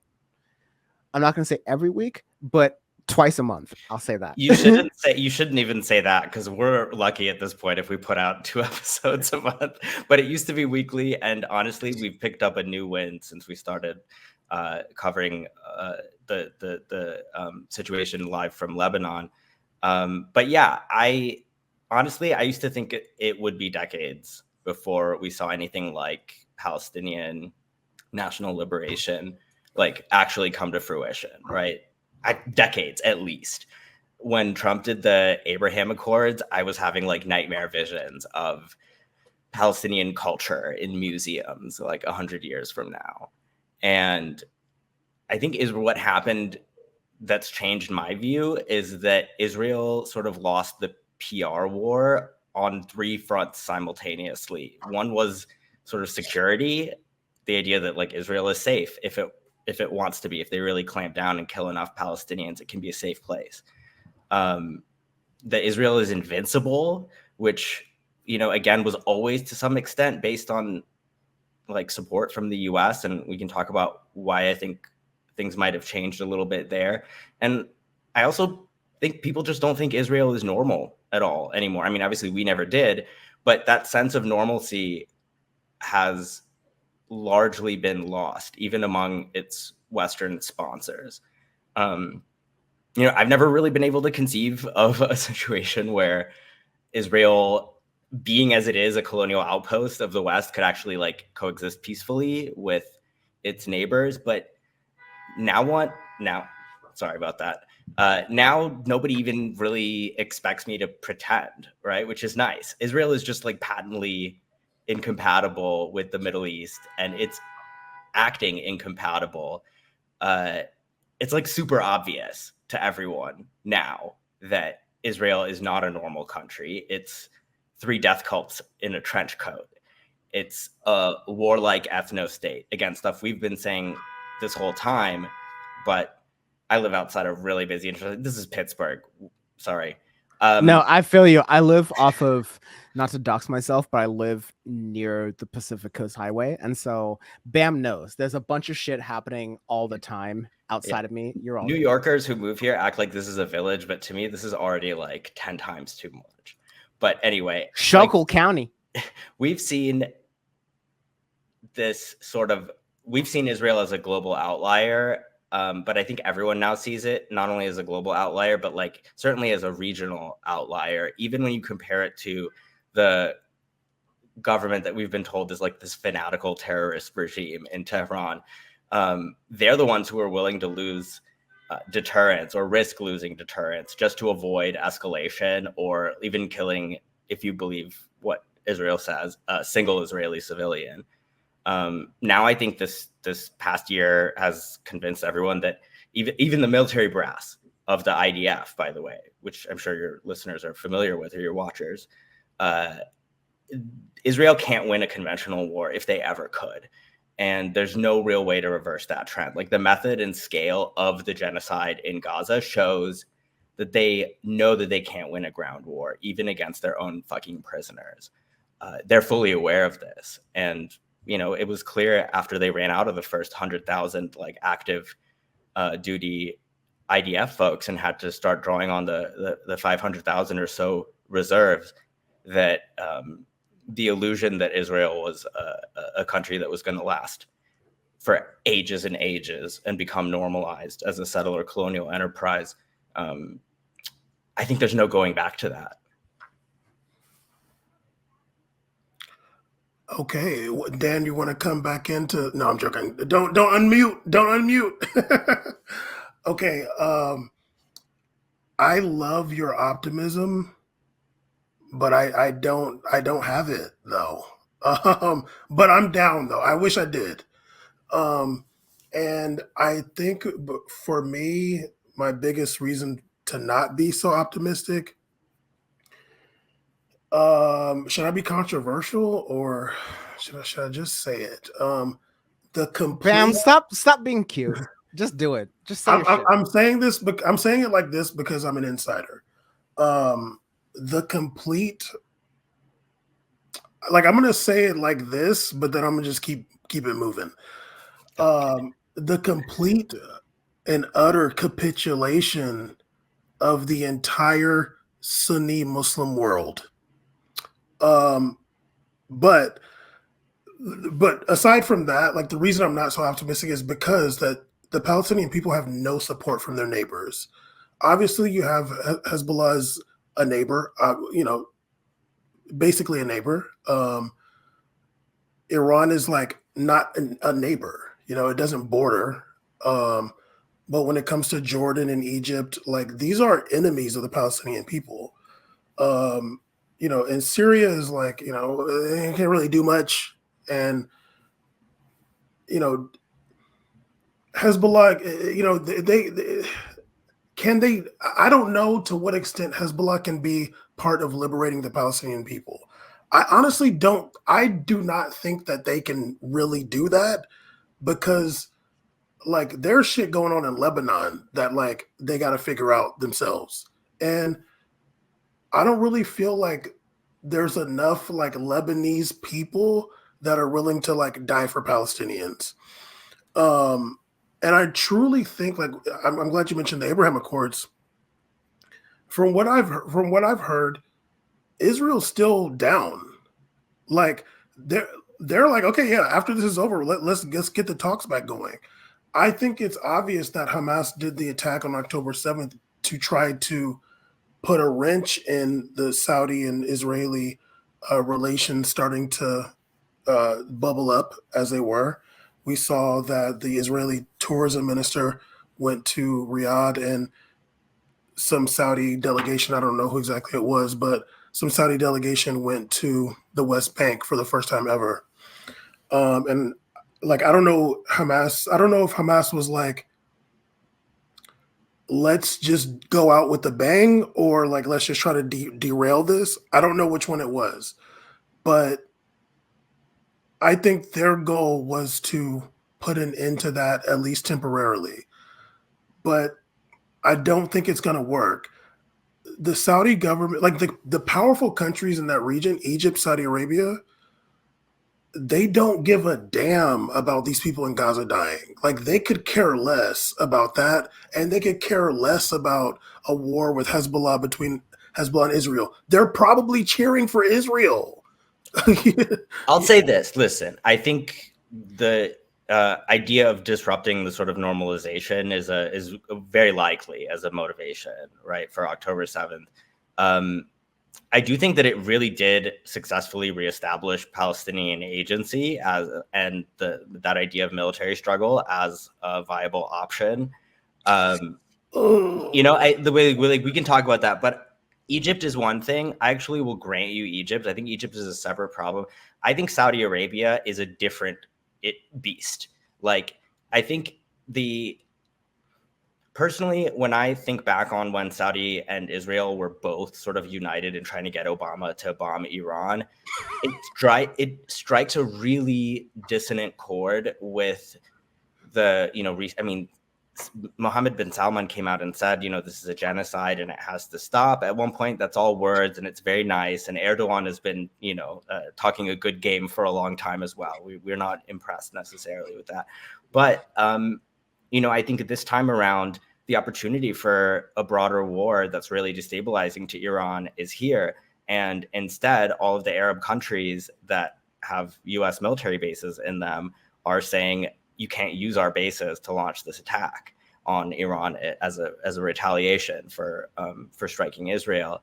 And I think that sort of there is not quite going to be a resumption of those negotiations under the same terms. Like, I don't even really know how those negotiations can start again as long as this conflict goes on.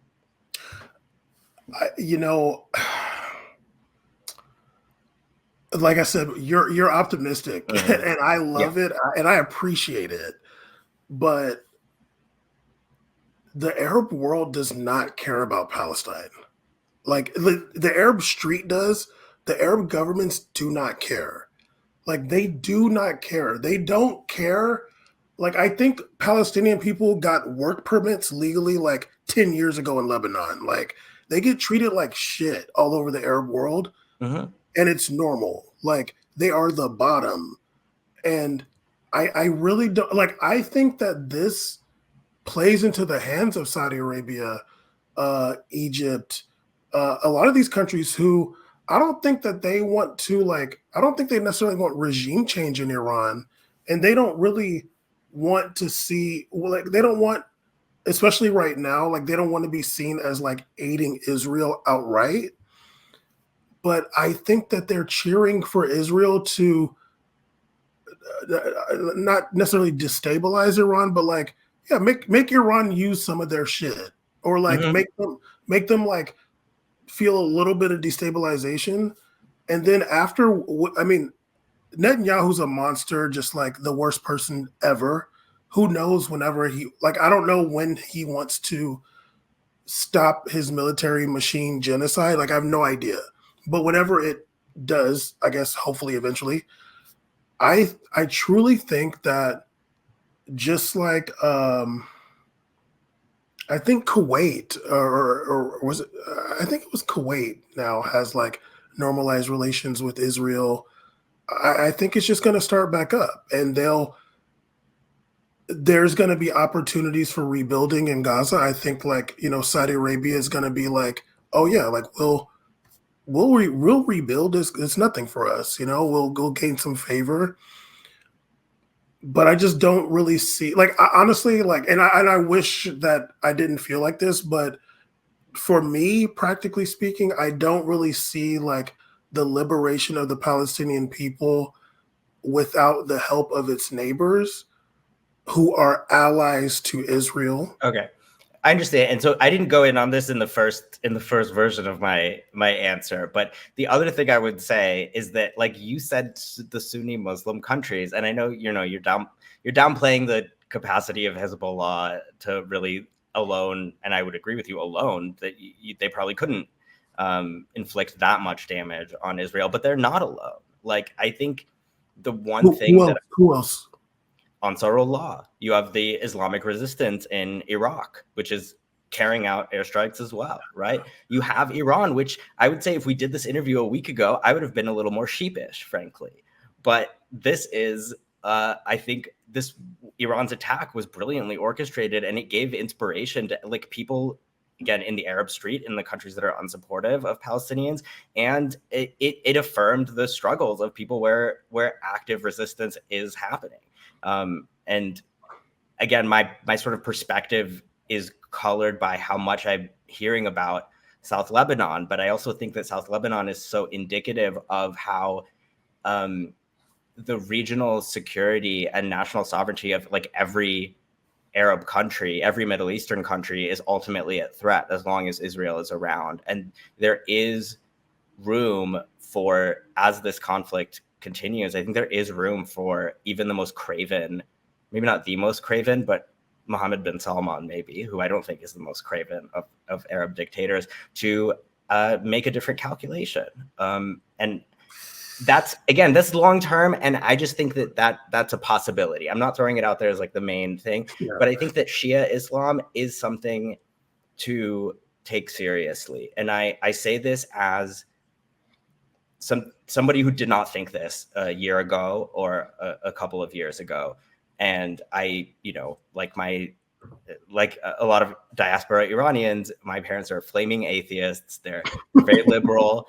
My family's traditionally Muslim going back, but I guess you'd say I used to be an atheist. I kind of believe in ghosts now, so I guess I'm kind of agnostic technically. But let's put that aside. I've never really felt compelled by political Islam, is I guess what I'm trying to say. But I do find the idea, even looking back in history, incredibly persuasive. That, for example, in decolonization in North Africa, political Islam was a unifying force in anti-colonial struggles in the Middle East and North Africa, where a lot of people didn't have a sort of a unity identity other than Islam to bring them together. They had been separated and divided up arbitrarily and maybe even put together into these dysfunctional collective units by the colonists. And Islam was sort of gained currency and has relevance as an anti-colonial sort of ideology, I think, in the context of Shia politics. And it's not because Shia Islam is always just inherently revolutionary. It's because Shias have been fucking oppressed, right? And so I couldn't help but notice this, right? That all of the other Axis powers, Axis of resistance sort of partners are Shia powers. And of course, the mainstream explanation is, well, these are all proxies of Iran. And so that's why they're Shia, right? That's the reason. But Rokeya and I talk about this a lot. And I know you already have a lot to say. I was going to say, Rokeya and I talk about this a lot. I really think that the more reasonable conclusion to draw is that in a situation where, thanks to the West, there's very little popular base for socialism or secular nationalism in Muslim majority countries, going back decades, something about the history of Shia Islam in particular makes it ripe for politicization and decolonial struggle in a way that I don't think anything else operating today is. Like, in this day and age, it still seems to leave the door open to galvanize people along anti-imperialist lines that we're supposed to think died out with the Cold War.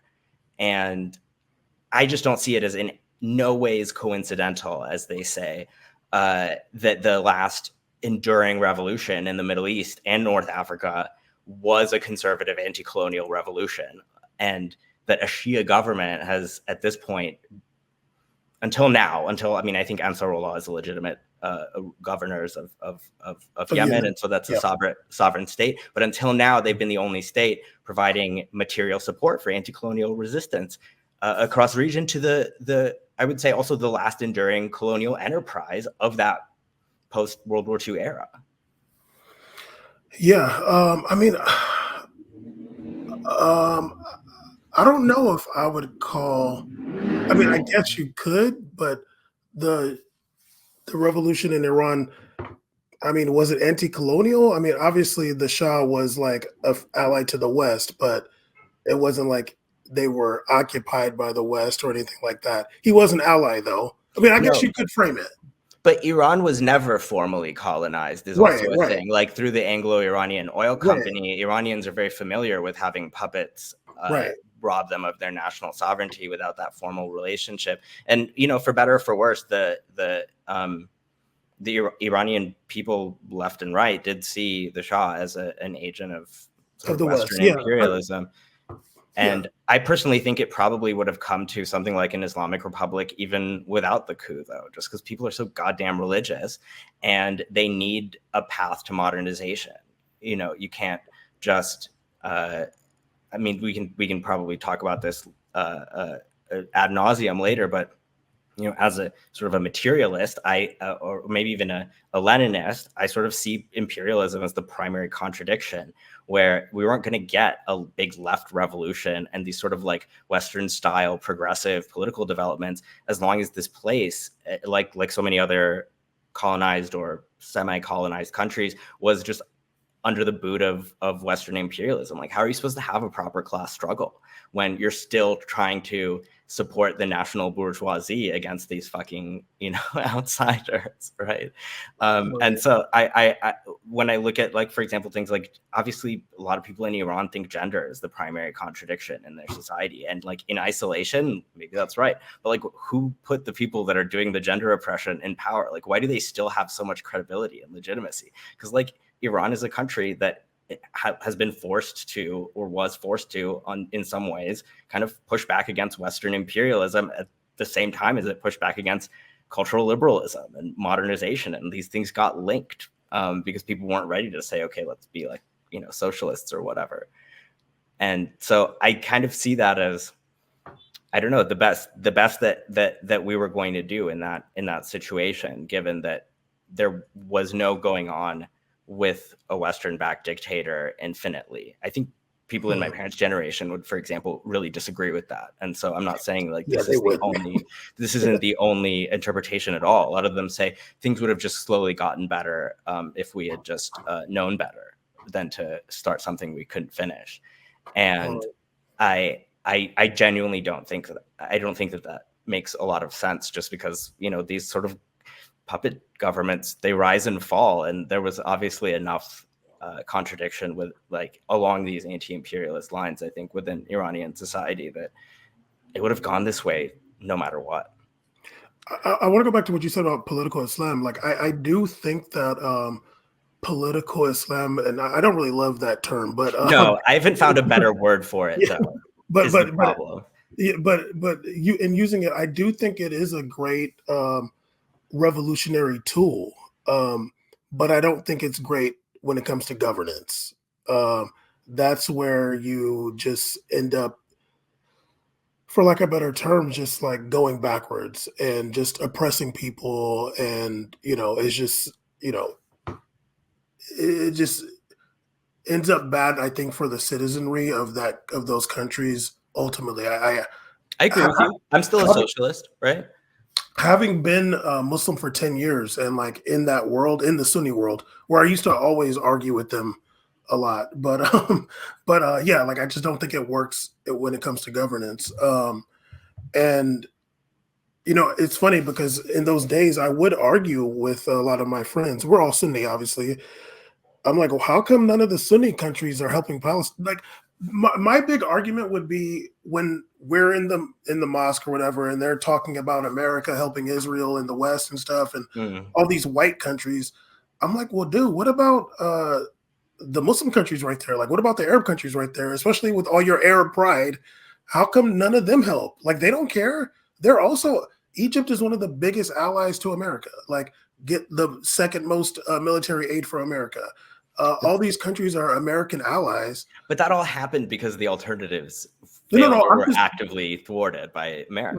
But at the same time, like, I think there has to be some agency too. Like, not to skip ahead, but like we saw what happened in the Arab Spring in Egypt. Like, they, for all intents and purposes, they elected the guy they wanted and gave him like a few months and were like, get out of here. Yeah. Like, they protested for him and then they protested against him and went right back to a military dictatorship. And that's what they want. Like, I'm sorry. Like, I have to give them agency for that. I know that Whitey is meddling and doing all kinds of stuff, but at the same time, like, you got 80 million people. Like, at some point you got to figure it out. And if you had a military dictatorship, when he was taken out of power, you accepted another freaking general praising him. You got in Mohammed Morsi, and then you protested him out of there. I feel like he died in jail, or is he still in jail? I can't remember. Did he die? I don't remember, but I think he might have. Yeah, I think he died in jail. Like, so like, I got to give some agency to these countries. Like, even when it comes to Saudi Arabia, like, I know people there. There's a lot of people there that do not like that they live in that monarchy. I know there's a lot of people that are happy that some of these laws have changed in the recent years with MBS. Like, it's a bit more like it's less strict as it was, but you can see the example in Iran, which is like one of the true revolutions in world history, where the people rose up to get this guy the fuck out of here. Whatever happened after happened, but it just hasn't happened in these countries, in these other like Sunni countries. And I think that I don't know, like, I feel like that's what they want. And these governments are not going to lift a finger for the Palestinian people. And I think once the like war is over, I think they're all going to just line up to start. Let's do what we were doing before. That's just honestly what I see. I don't see Saudi Arabia wanting to like be like revolutionary. Like, I don't see it. They want to have Nicki Minaj come perform. Like, I think that they want to have the status quo and even better. I think for them, like what's going to be like quote unquote revolutionary is helping Gaza rebuild. That's not something that they would be interested in traditionally. I think they're going to try to do that. Maybe they'll send some peacekeeper soldiers there to like make sure Hamas doesn't come back. We'll make sure the transition to the Palestinian Authority goes well. I don't know. Actually, they won't do that, but they don't have soldiers. Listen, I am sure Dan wants to come in with another question, but I just will Dan, no. I will very briefly. Sorry, really briefly, Kumars, I want to set you up for whatever response you have to BAM, but also to attempt to wrangle this conversation. Wow, I tasting my own medicine right here. To attempt to wrangle this conversation to the main point. I wanted to ask as a follow-up to you, Kumars, like, how have your opinions around the conflict around Israel and Palestine kind of evolved? And I hate using the word conflict, but YouTube doesn't, so I use that word. And so, yeah, while also answering BAM's questions, and while I, y'all are talking, and this is awesome because I've been recording all day, so I'd love to take a lunch break. But yeah, like, how have you, like, you talked about this a little bit in what you were just describing, but how have your sort of like priors, your way you view politics and news evolved since, literally last year? I mean, a lot of it was really what I was saying to Bam there about, the way I view Islam, the way I see a lot of actors that are socially conservative in that region as the only legitimate sort of representatives of anti-colonial resistance, just based on the facts on the ground. I think the thing that I would say the only thing that I would really say in response to what Bam is saying, because of course, Bam, all you're doing is just taking a very logical position, which is like just to be pessimistic and say things are going to roughly end up back where they were, but maybe in a slightly altered form.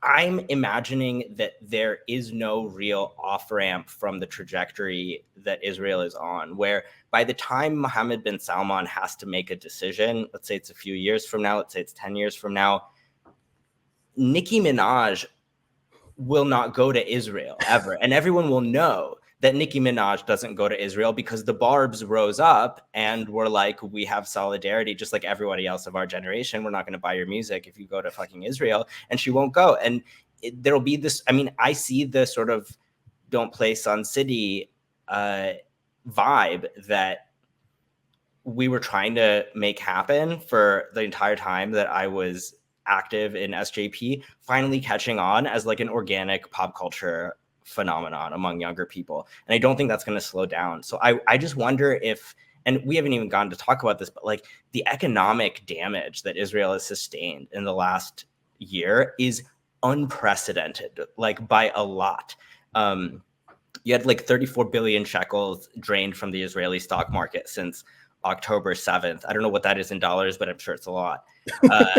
The existing situation had already made it worse. Like Israel's making the way, I guess part of the way that I see it now is that Israel is constantly making decisions that are hastening its own downfall. Whereas I didn't necessarily think that they were all out in that direction before. But like, think about this, like Netanyahu's judicial overhaul, which again, like I don't care about at all because like, fuck them.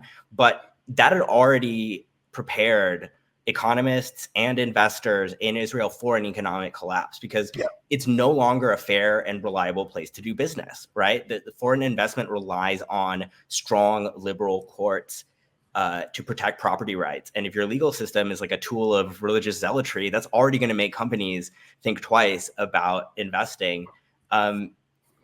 A lot of like, I guess what I'm saying is like a lot of the stuff that's happening is like not because the BDS movement won some kind of PR war. It's like because Israel lost its sheen of security, invincibility, and normalcy. And you can look, I mean, the estimates right now that I'm seeing from like economists and even I think Mearsheimer said this recently, cited this, that about 500,000 Israelis have left permanently the country as a result of this. And every year that goes on, the brain drain of educated, economically productive professionals is going to get worse. And you're going to have these fucking communalist settlers who are just religious fascists left as the main kind of working demographic of your country. I think there's a lot of ways that Israel will be broken down and made into an unattractive partner, something not worth saving. That's how I see it. Okay, honestly, I can see that. I just don't see it. I can see that. I don't necessarily see that for like that happening because of Palestinians. But I can see that happening, and I've actually predicted that. Not like, I said it before, but like I think it would depend on what kind of governments we elect here, what kind of governments are elected in Europe. We've already Macron the other day saying that there should be an arms embargo against Israel. Netanyahu did not like that. But I can see that happening. But at the same time, like, Israel can lose a lot and still exist. I mean, like, Lebanon is basically a failed state. Like, so you can be pretty fucked up in that region and still survive. And honestly, like, it is what it is at this point. Like, Israel's there. Like, I'm not advocating for them to just be wiped off the map or whatever. Like, I'm not, unless we want to talk offline. No, I'm joking.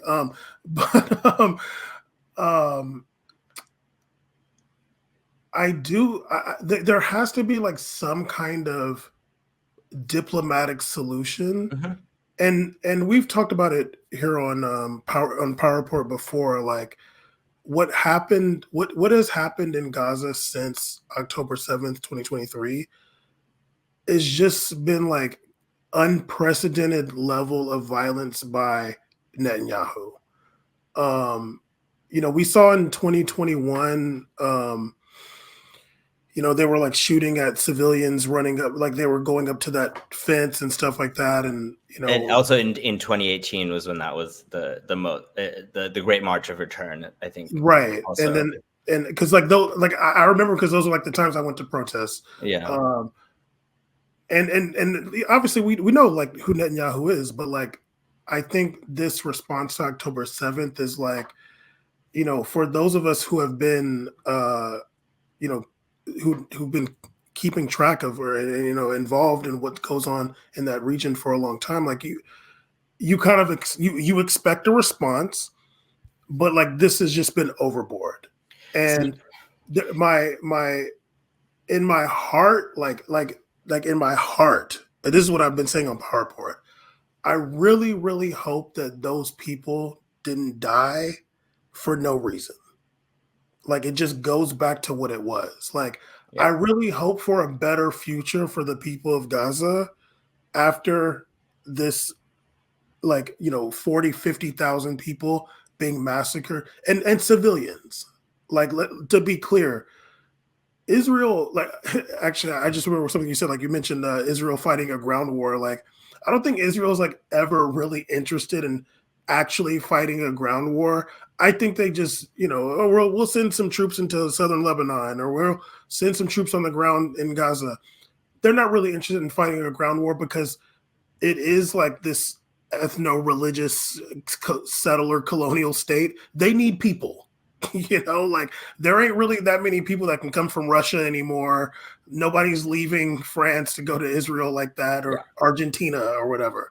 So they don't really want to like put their soldiers in the meat grinder that much. Israel, the IDF, their tactic when it comes to fighting is to target civilians. Like that's what they do, is target civilians. But that doesn't work. Like the West has also seen that you can't win a war or defeat your enemies that way. This is what I think. And this is going to sound like this is going to make your controversial takes look tame, but I don't think Netanyahu is that irrational.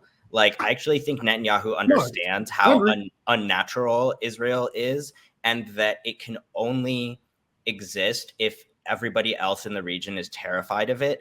After October 7th, it's really, really difficult to be terrified of Israel in the way that people were supposed to be before. And that's what Netanyahu knows. I think he has to kill every last person. He thinks he has to kill every last person who believes in support for Palestinians across the region in order to feel safe. And this sense of like the neighbors of Palestinians, I think a new kind of pan-Arabism through this Shia influence has arisen just in the past year. I don't think so.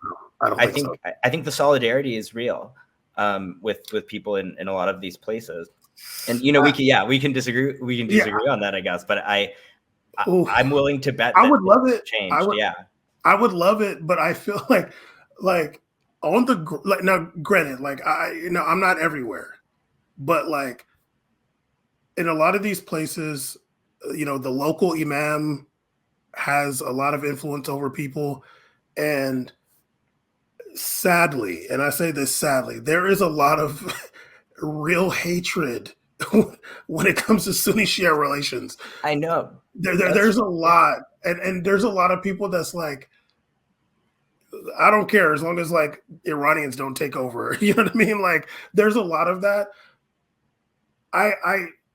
Kumars, we don't need those people. They just have to sit back. Like the Sunni, but they're in the government though. Like they control. Like the government is repressive. The people's opinions on the street doesn't matter unless they're going to rise up again, which I'm totally down for. Okay, and I don't. Listen. Let me just respond to one thing you said. I don't think that. I don't think that the other countries in the region are like terrified of Israel. I think they're just chilling. Like they're just like, okay, yeah, Israel's there, and like, like before, sometime before, it was like, okay, we can't really have relations with them because it looks bad for us. But like as that changed, it's like, okay, yeah, we'll have some relations with Israel. Like, who cares? It's just for them, it's just another country in the Middle East. Like, I don't think they're necessarily terrified because they don't have any conflict with them. Egypt does not have conflict with Israel. I remember Ariel Sharon went to Egypt. They were kissing his hand. Unbelievable. I could not believe it. Yes, I mean, they don't have beef with Israel now because they're comprador governments. But I mean, I'm not. I guess what I'm saying is I don't think that the Sunni world has to be involved in this anymore. Like, I think, listen, if the resistance, the Shia axis of resistance, commits to this long-term strategy of Iran playing sort of the rational actor and again, you may not agree, but I think in many ways, including what I've already said about the economy, Israel is just sort of digging its own grave. It's losing international support. The IDF is being stretched thinner and thinner. It's just a matter of years before Israel's comparative military advantage, as you already said, this really is limited to spying, assassinations through the intelligence that they do, and like carpet bombing population centers.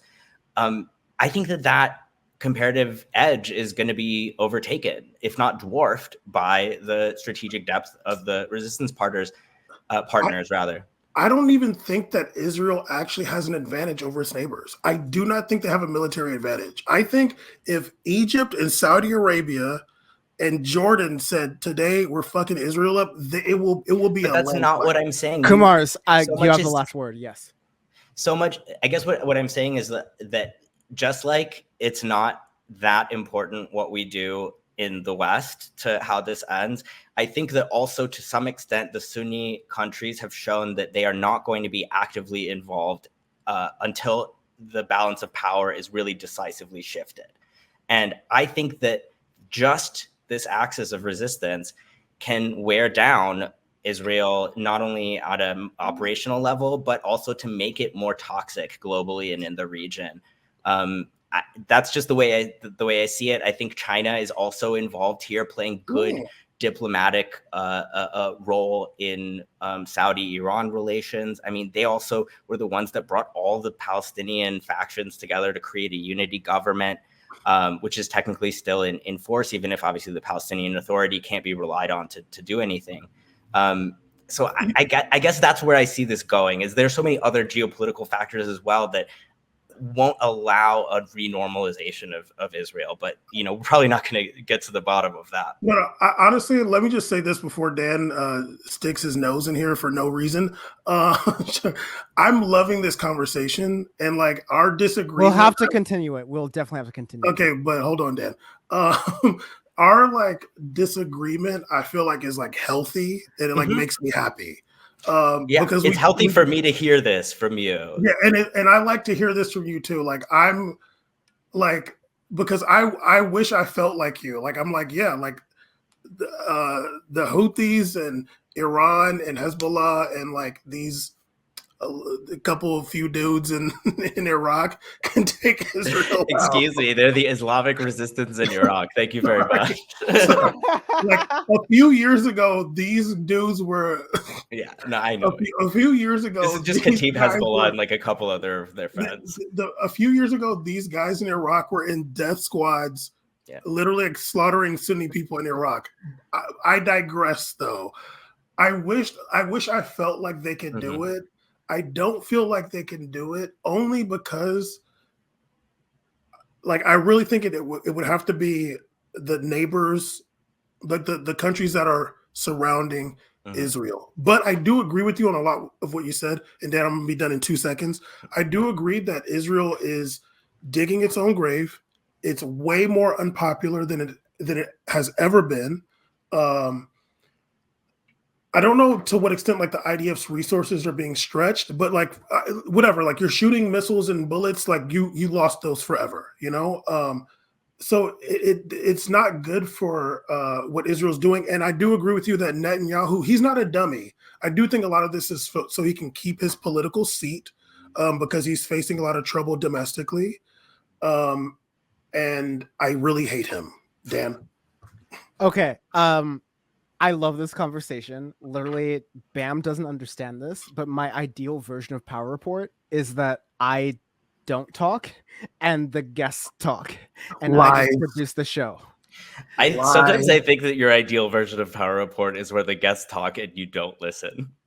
That's I say this with love as a teacher.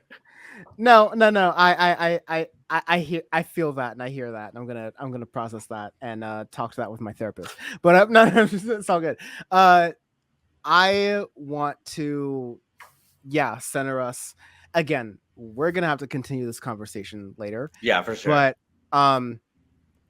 I wanted to kind of shift this to the political side in America and domestically, because we're talking a lot about Iran, and I love that. But I want to talk about the domestic side of things politically.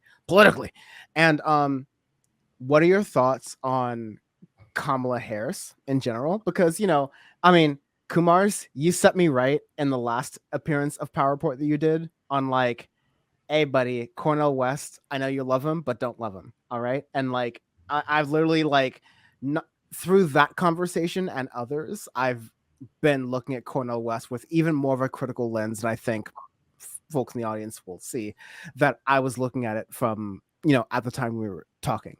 Right. But I think I hear a lot of like, discourse. I hate that phrase, but about Kamala Harris and how third parties like how basically my question is how in the electoral context do we approach like the political, like how in the electoral context do we approach the issue at hand, right? Because we know that we're very limited by this. We know that Kamala Harris will only do so much, that Joe Biden will only do so much, that Donald Trump would only do so much, right?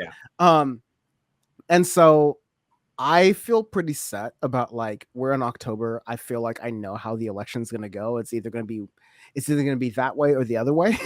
And so it's probably a good bet. Yeah. I feel 100% sure that's gonna be that way or the other way. As opposed to how the election goes. But I don't mean that to like piss on the third party candidates who are standing on their morals, as opposed in regards to everything that Israel has done in the genocide that has been done since October 7th. But the genocide that they have been wanting to do this entire time. But I want to kind of figure out what you think, Kumars, and Bam also.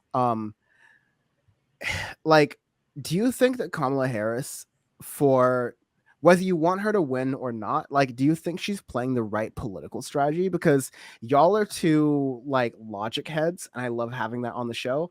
And I just want to be like, let's remove the politics out of this. Like, if you were a campaign strategist for Kamala Harris, would you be advising her to be as inoffensive as possible right now? Or would you be advising her to be like, if you take a stance on Israel Palestine, it's going to seem courageous, it's going to seem terrible and terrifying, but it's actually going to help you politically? Yeah.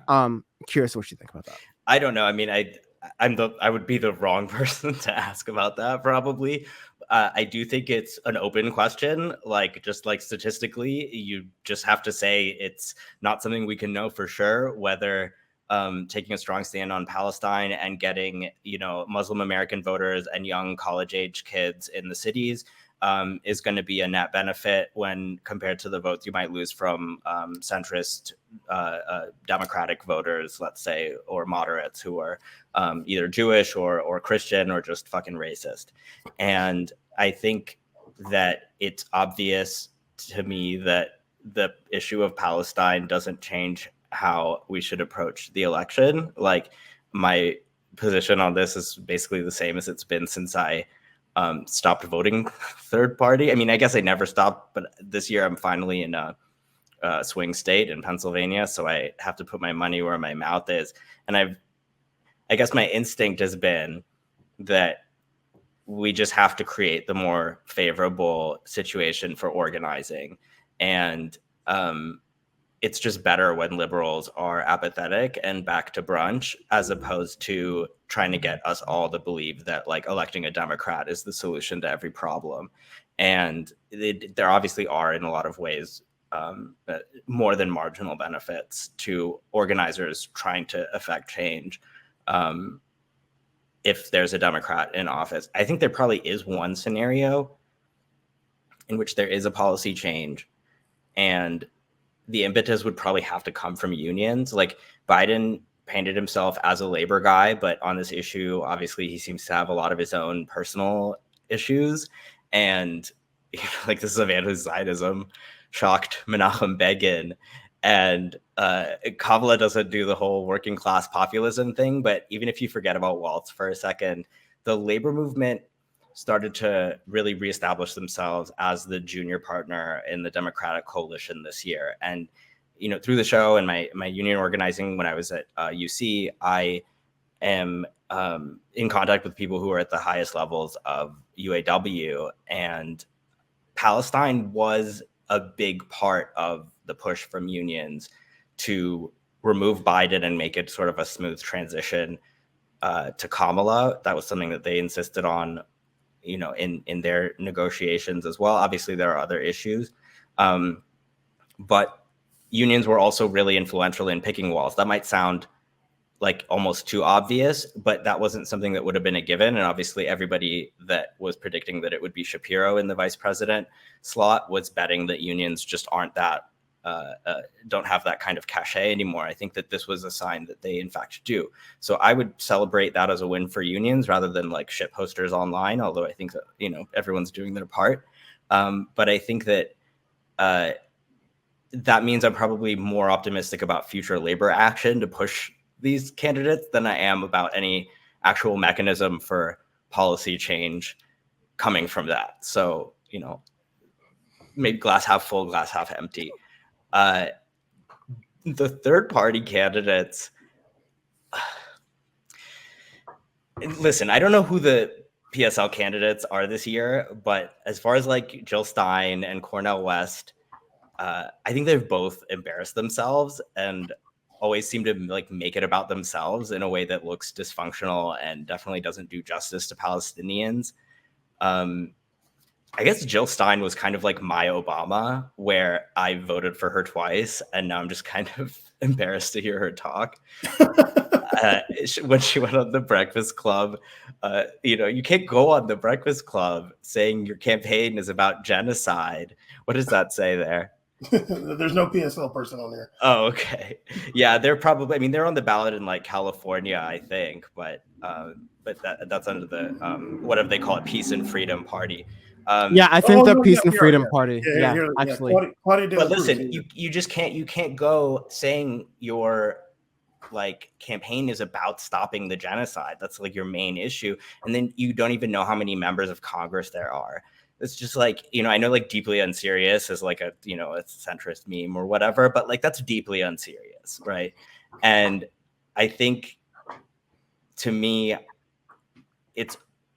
I have not seen anybody make a convincing argument for why you shouldn't vote for Kamala in a swing state. Do whatever you want everywhere else. I'm not of one of those people who's here to police the popular vote, because fucking fascism is going to be a problem anyway. People are going to feel emboldened no matter whether she has a mandate or not. Although marginal differences could make a lot of difference.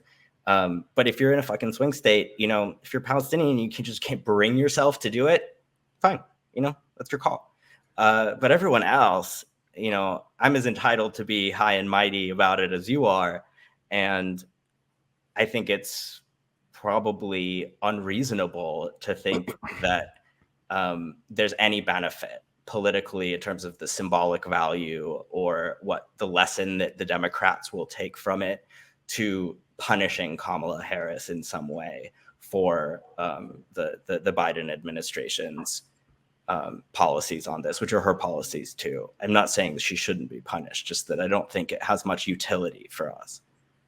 Right. And I appreciate the sort of like thinking now that you live in a swing state. Not that you had a different thinking before, but just like, I think the calculus changes based on how your vote works. Because if you're gonna like, there's a lot of leftists who like to get some type of way about like voting and electoral politics, but really like you have to think about what that vote means to you and for you. And I think you're actively doing that very well. Well, I'll say this, and I want to hear what Bam thinks about all of this as well. I want to hear your answer to the question. But I will say this is the first time I voted for Jill Stein, and this is the first election I could vote for. I probably would have voted for Obama, but I missed the in 2008, but I missed the eligibility by a couple months. It wasn't old enough. But in 2012, I probably would have said vote for Jill Stein in every state, because at that time it was so humiliating and seemingly counterproductive to live in a country where people didn't even know what a leftist was. And the idea that like somebody might have, like, especially where I was growing up, even in a university town, the idea that somebody would like not want to vote for Obama because he was too conservative was like a joke. It was like, you were like an animal in the zoo. People would come look at you because that's how weird it was. And that's not the world we live in anymore. We actually live in exactly the opposite world now, where that sort of centrist liberal consensus has been delegitimized, and even the neoliberals have to play populist, and we don't have to prove to anybody that we are more left-wing than them. We just have to do what's smart to try to get what we want, because we're not in that existential crisis phase anymore where we're like, an American left, does it exist? People will say it still doesn't exist, but I say get over yourself. It exists. It's just fucking embarrassing. Yeah, I mean, going back to the question, I don't really feel like Kamala's going to break with American tradition when it comes to supporting Israel. I don't think she is, but I feel like there is possibly some precedent to I mean, like I mentioned before, Emmanuel Macron has talked about an arms. I don't know if he said an embargo, but just maybe a pause on arms to Israel. I mean, isn't that what the UN just voted for? So maybe not. I think that might have been. Wasn't that the context that maybe he supported it? I thought that was the substance of the UN vote. I could be wrong. To be honest with you, I'm not sure. Yeah. If there were enough countries, I guess we can't rely on Germany, but if there was like France and like maybe the UK or Canada or some, I don't know, like if there were enough countries that said like, hey, we gotta stop, like maybe Kamala would get on board, maybe. But I honestly feel like the American support for Israel, which is really just the defense industry getting its coins. I'm not a conspiracy theorist, but I do kind of feel like it's bigger than the president.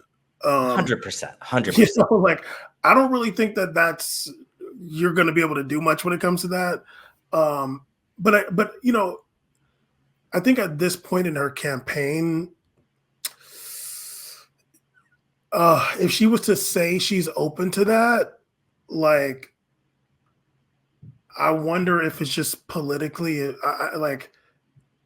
I get, like, I think you kind of said it too. Like, you know, you're gonna pull some young people, uh, some, you know, Arab people, Muslim people, but like the media is gonna destroy you. Like, you're gonna get destroyed, not just for that. They're gonna be like doing like the right wingers and be like, why is she on this guy's arm? And you know, like, you know, where was she going that night? They're gonna like do so much damage to your character. Like, I don't know if politically it's the greatest idea, because obviously this is politics, not morals. But you know, this is America, and honestly, like, and you know, we talked about this on Power Report a lot. Like, you know, I felt like a lot of the rhetoric when it, you know, stuff I would see online for the most part. I know there were a lot of people that came into Israel Palestine from this situation. Like, they don't have history with it. So, as somebody, and I'm sure you've probably seen some of the stuff too. Like, as somebody with history with it, you're kind of like, well, you know, this has been going on for a long time, right? Like, you know, like your heart's in the right place, but you're kind of talking like this is new. You know? It's people seem to be acting, or it's understandable. They're inclined to think that there's some sort of particular urgency to pointing out democratic complicity in Israel now. Right. Yeah, like, I mean, if anything, Obama was just as bad. I don't know about individually, but like, you know, there's really no reason to think that Kamala herself is in a position to change anything. Yeah, like America supports Israel, just like, and I was saying this too, like America supports Israel just like America supports Saudi Arabia. Like, Saudi Arabia was double tapping school buses in Yemen, and America was helping them right along the way because that is an American ally. They're going to help them, you know, like. I remember when Egyptian soldiers I'm guessing it was the Rafah crossing. I can't remember in Gaza though. I remember Egyptian soldiers shooting at grandmas from behind the fence, like literally just cocking back their automatic rifle and spraying old people at the gate to get them back off the gate, like it's freaking World War Z or something. America is going to send that money to Egypt or those weapons or whatever. So, like, this is how it is. You know, I would love for that to change, and you know, that's what we're talking about. Is Kamala going to be that person? I think if she did, oh my God. Yeah. Like, if she did, does she have my vote in the second run, like, so hard if she was to do that?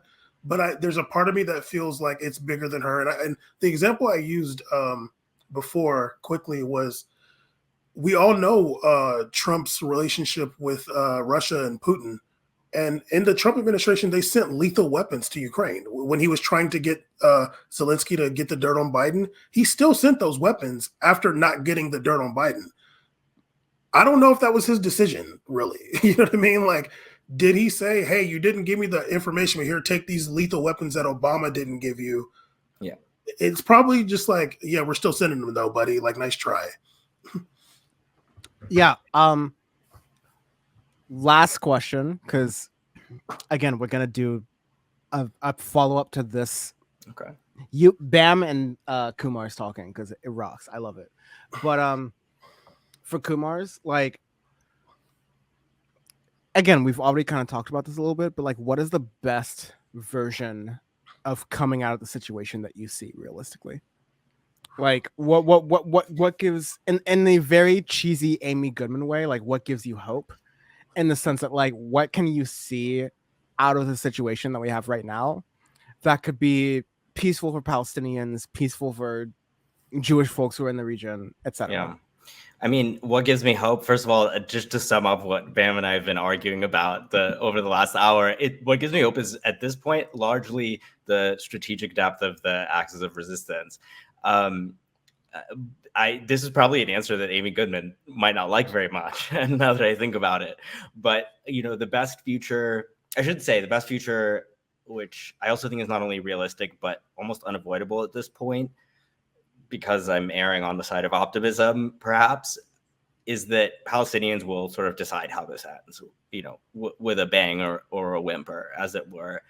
How we get there, I think Israel has made its choice already. They've decided that there's only a primarily military solution to this, and I see no reason to argue with the facts. Like, they've shown that they won't allow the external economic and political pressure that we've been referencing alone to be their downfall. I think, every partner in the axis of resistance is fighting in solidarity with Palestinians, in stark contrast to other, leaders in the Middle East. And equally important, it's in their own interest that they're fighting nationally, regionally. I truly think that Israel is a force that, because of its nature as a settler colonial entity and because of specifics about the ruling ideology, will continue to encroach on land beyond the borders even that we're arguing about now, if left unchecked. I'm not sure that the countries that are part of the axis of resistance would even function, particularly Iran. I'm not sure it would functionally exist if it weren't for its militant resistance to Israel, both in that it was part of the essence of its creation, and also because it's been necessary to maintain its sovereignty. Something that I think you could say, we could argue maybe about how much of the Arab world's conformity to imperialism is based on that sort of sense of their sovereignty having been violated, rather than that this is like agency of like their craven or whatever. I think I'm willing to grant BAM that it's probably both, if not more, down to the personnel as well. But I do think that in the Middle East, I said this already, imperialism is the primary contradiction, and the presence of Israel as an outpost of settler colonial white supremacy is the single greatest obstacle holding people in the Middle East back from sovereignty, from being able to, as I was saying before, with the idea of modernization, to be able to forge their own path of development and modernization. I think it's very conceivable that at some point in the near future, we will hit a tipping point where the US has to hit the pause button. They want to send boots on the ground with the intent of fighting a land war for Israel, but they're unable to, or they realize that this is no longer feasible. Maybe there's a negotiated settlement with a Palestinian unity government. Maybe they fight to the last settler. I don't know. Like, I honestly could see both. Maybe we end up with a secular, liberal, democratic state. Maybe it looks different. But I think maybe one thing that does give me a lot of hope is that we might start to see, if there were a situation in which Palestinians were free and that main source of their oppression were gone, and this main threat to Middle Eastern country sovereignty were gone, we might actually start to see like a wider range of new political developments across the region, like than we did when Israel was, and this is really how I see it, Israel is sort of warping the entire region's politics around it and around lines of anti-imperialist struggle, where, I think there's a world that I look forward to where in the Middle East, class and gender antagonisms can take center stage and sort of play out of their own accord, without being like instrumentalized and overdetermined by the West, without being poisoned really by the West, and without this sort of this boot of imperialism hanging over everything. I think that's when those struggles will actually really have the chance to begin properly. Well, Bam, I gotta cut it off right there. No, I'm just kidding. You were chopping at the bit. I gotta let you finish. Please go. Well, no, Go ahead, I just want to ask, like, just a quick follow up. Do you, when you're talking about like the political change, do you mean, like, are you meaning more for Iran? Like, is that where you're kind of like seeing it? I think you could see it in Iran, but I think that you could see new political developments in Palestine as well, like in the new form of government that emerges there. I think it could, frankly, absence of Israel could destabilize a lot of governments that are currently currently derive a lot of their support from the US from their willingness to play nice with Israel. Or at least that's the condition of the money, right? Even if we might think they couldn't give a shit about Palestinians. And I don't know. I truly am sort of optimistic in the sense that I think there are new political formations that we may not have thought of yet that will emerge. It's not for me to say what they will look like because I can't. I probably would if I could, because that would be a fun thing to show off, but I can't. I just think that that's the materialist analysis, and I find it also, incidentally, an encouraging thought. Okay, yeah, no, I'm not even saying, like, it sounds bad when I say it like this, but that sounds great. Like, it sounds lovely. Like, and I mean that. I mean that actually. I know what you mean. Yeah. Yeah, like it does sound lovely. But to answer the question, like what I see coming out of this is it's not as bright as what Kumar said. I do feel like at some point, Netan has to, like, wars have to end, and there's going to have to be some kind of negotiated settlement of the hostilities. I think that's easier when it comes to Hezbollah than it is in Gaza itself. Because I honestly, I feel like that's going to end fairly soon. And I think once that happens, we're going to see there's going to be some kind of situation where the remaining leaders of Hamas and like the remaining fighters are probably going to have to put down a lot of their arms, or like the leaders are probably going to have to leave. And the fighters will say like, okay, we're done. And we're going to see like the rebuilding start with, maybe Qatar or, like some Egyptian concrete companies coming in. And I don't like, I don't love that as like, as a solution, but I just don't want people to die. Like I don't want people to have to suffer and die. Yeah. Like ultimately, know what? Yeah. I would say, Bam, I actually think that it could happen exactly as you're saying. But even that still is just a higher level of the dialectic, as it were, right? Like I agree. At that point, then the scenario I'm talking about could yet still, we've seen that this potential exists, and so it could happen again. There could be many more October 7th before this is over. For sure, there's going to be some like lingering members of Islamic Jihad and Hamas or whatever that are going to be taking pot shots at Israeli soldiers, and there's still going to be conflict if it happens in that way that I'm saying. But and I guess like we didn't really talk about like the nature of October 7th, and hopefully maybe we can talk about that in the future. But really the thing that I care about the most is like, I don't want people to die. Like I don't want people to starve. I don't want people to suffer. If they have to not suffer and it's just like a Band-Aid, like I'd rather it be that than they got to keep dying for like 30 years for the, whatever. I don't know. But I can see it happening how I'm saying. And, these countries come in, they rebuild, and I don't know, they build some casinos or whatever the hell they're talking about. And, the Palestinian Authority comes and they kind of, they're the rulers of Gaza or whatever. And, really like ultimately, like you got to coexist peacefully for like something to happen, in my eyes, for something to happen that I deem positive. I don't think it's going to come through a war in that region.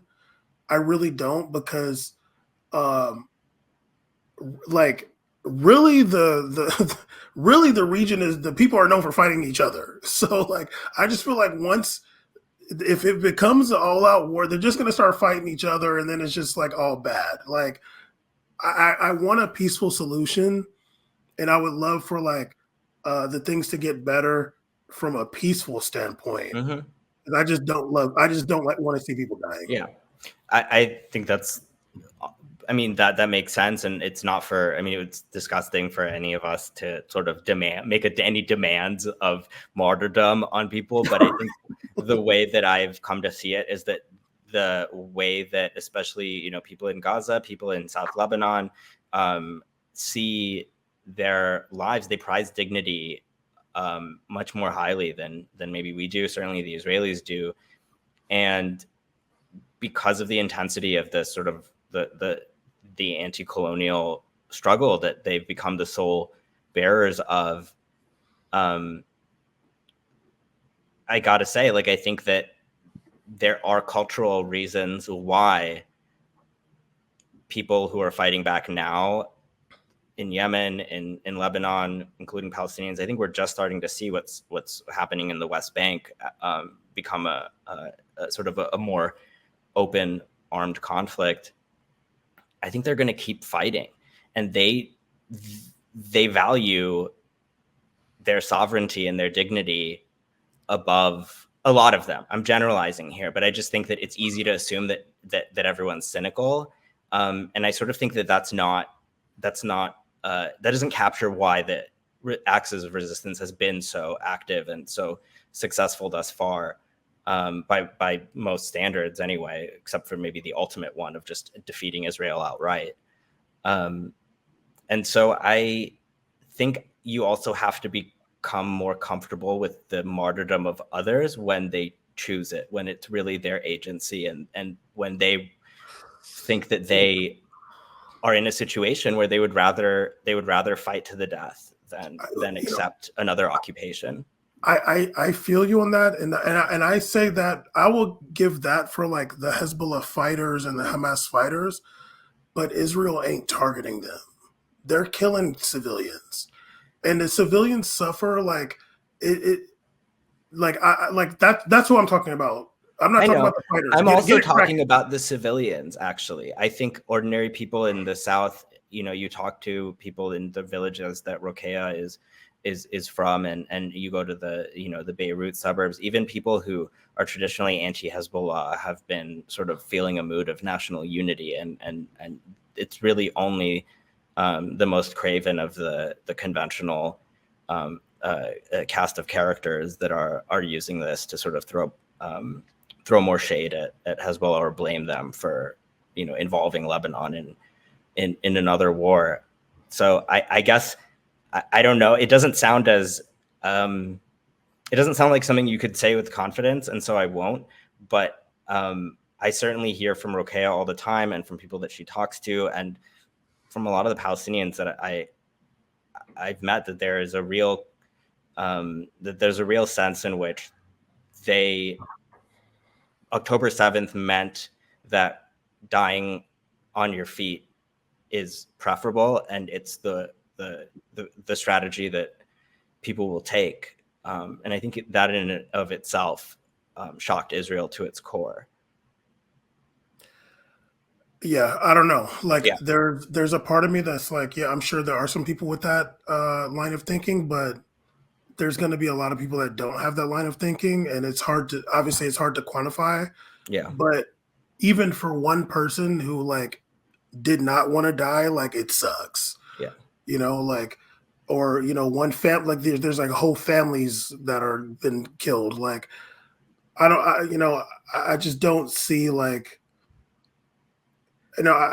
I think generally people like to exist without bombs flying overhead, and I'm not blaming Hezbollah or anything like that, but like, there's going to be some people that are like, dude, like, also, I know, Dan, we're wrapping up. So also, Hezbollah has a high level rat. So that's true. I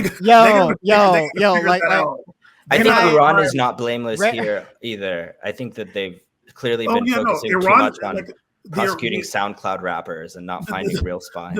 The Revolutionary Guard in Iran has a high level rat because whoever However, they took out Ismail Haniya. Yeah. Like for sure, somebody in Iran was involved. There's a high level. However, they got the pager situation. Yeah, no, that's a high level rat. Well, we kind of know. Yeah, we know a lot about that now Yeah, too. you got a high level rat Yeah. in Hezbollah. That's true. I think there's a high level rat. There was obviously a high level rat in Hamas too, but like, yeah. So y'all, please figure that out. I would agree with that. You might have to give him that necktie. Woo! No, yeah. I clearly this show should be Power Report with Bam and Kumars and not me. No.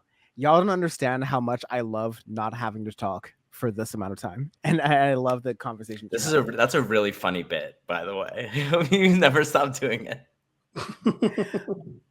I agree. Also, the best bits are the ones that are based in reality. So I love the fact that I didn't have to talk right now. There you go. The joke understander is logged on. Yes. No, but this is definitely going to have to be a continued conversation, not only because Bam and Kumars are such fast friends buddies on the side, but also because unfortunately, previously we talked with Kat Abu, who's Palestinian, who does a lot of coverage on this, but we're airing this episode on October 7th, and unfortunately, it doesn't seem like October 8th is the end of the conflict. It doesn't seem like October 8th is going to be a ceasefire. And so I think, again, unfortunately, that this is going to... Wait a minute. No, there's not. There's not. Antony Blinken? What's Blinken going about right now? What's Blinken saying? No, I was kidding. Unfortunately... Golda Meir? No. I hate you, Bam. But just you saying Golden Meir threw me off my thing, but we're all good. We're coming back. Unfortunately, because of the fact that this situation is continuing past October 7th, I'm sure we'll have a lot of great conversations about this to continue, about especially Iran's role now that a number of its, quote unquote proxies are now involved in this conflict, and Israel's actively attacking against them and using them as a justification to attack. We're definitely going to be talking about this more, and I think that this is the kind of nuance that you don't get in a lot of places, that I'm glad that I'm literally honored to be able to facilitate between not me, but you and Bam. Kumars and Bam are the smart people. I'm just a person with a StreamYard account. So thank you all very much for watching. And Kumars, where can folks find you? I'm on Twitter at Kumars Salehi, my name, and that's really it. I mean, delete your account. We're on Apple Podcasts. We're on Spotify. I didn't even know we were on Spotify until a few years ago. But we are there for your listening pleasure or displeasure. The choice is yours. I'm sure you can get it on Stitcher. We used to be on Stitcher, but I think we stopped. I don't think Stitcher exists anymore. Okay, there you go. That's probably why. Okay. Bam. No one cares. But also, Kumar, if you want to see this content, I will send it to you on, payment for working here. But Bam, for folks who don't know, is doing the People's History of Islam. I'm just going to pronounce it worse every single time. So if you're a Syndicate 23 member on YouTube or on Twitch or on syndicate23.co, you can get Bam's, if you love me not talking, you're going to get a lot of that, because I'm not talking and Bam is talking, and he's doing all of the great, production teaching work. And that's honestly the stuff I like, is that just let me be behind the scenes and sleep and sneak weed hits off the set, and not listen to my former teacher and my co-host. But anyways, I'm incorrigible. You are. I'm kidding. I'm not. Yeah, but Bam. It was part one of a series that is going to continue. Oh, is it now? In 2026, probably. But part one of a series, History of Islam. I think we went from like before Muhammad's birth until his death. It was literally the life and times of the Prophet Muhammad. That was Yes. the first episode, literally. Yes, and don't tell them that I did it because I did say some controversial things in there. Don't tell them. I don't want to get Charlie Who's them? Hebdo. Islam. I don't want to get Charlie Hebdo because I said some controversial things in there, but they're true. Thank you. Please check that out. Kumars, it sounded like you wanted to say something, and I will let you do it. No, well. absolutely not. It's probably best if I do not speak. If I speak, I will be in trouble. Folks, that's why I'm going to do everything in my power to make sure that, those two end up talking together, and I am not in that conversation at all. Let's let them cook. All right, let's let them cook. Thank you very much for this segment, and I appreciate you. Cheers. Bye. Peace out, Girl Scouts.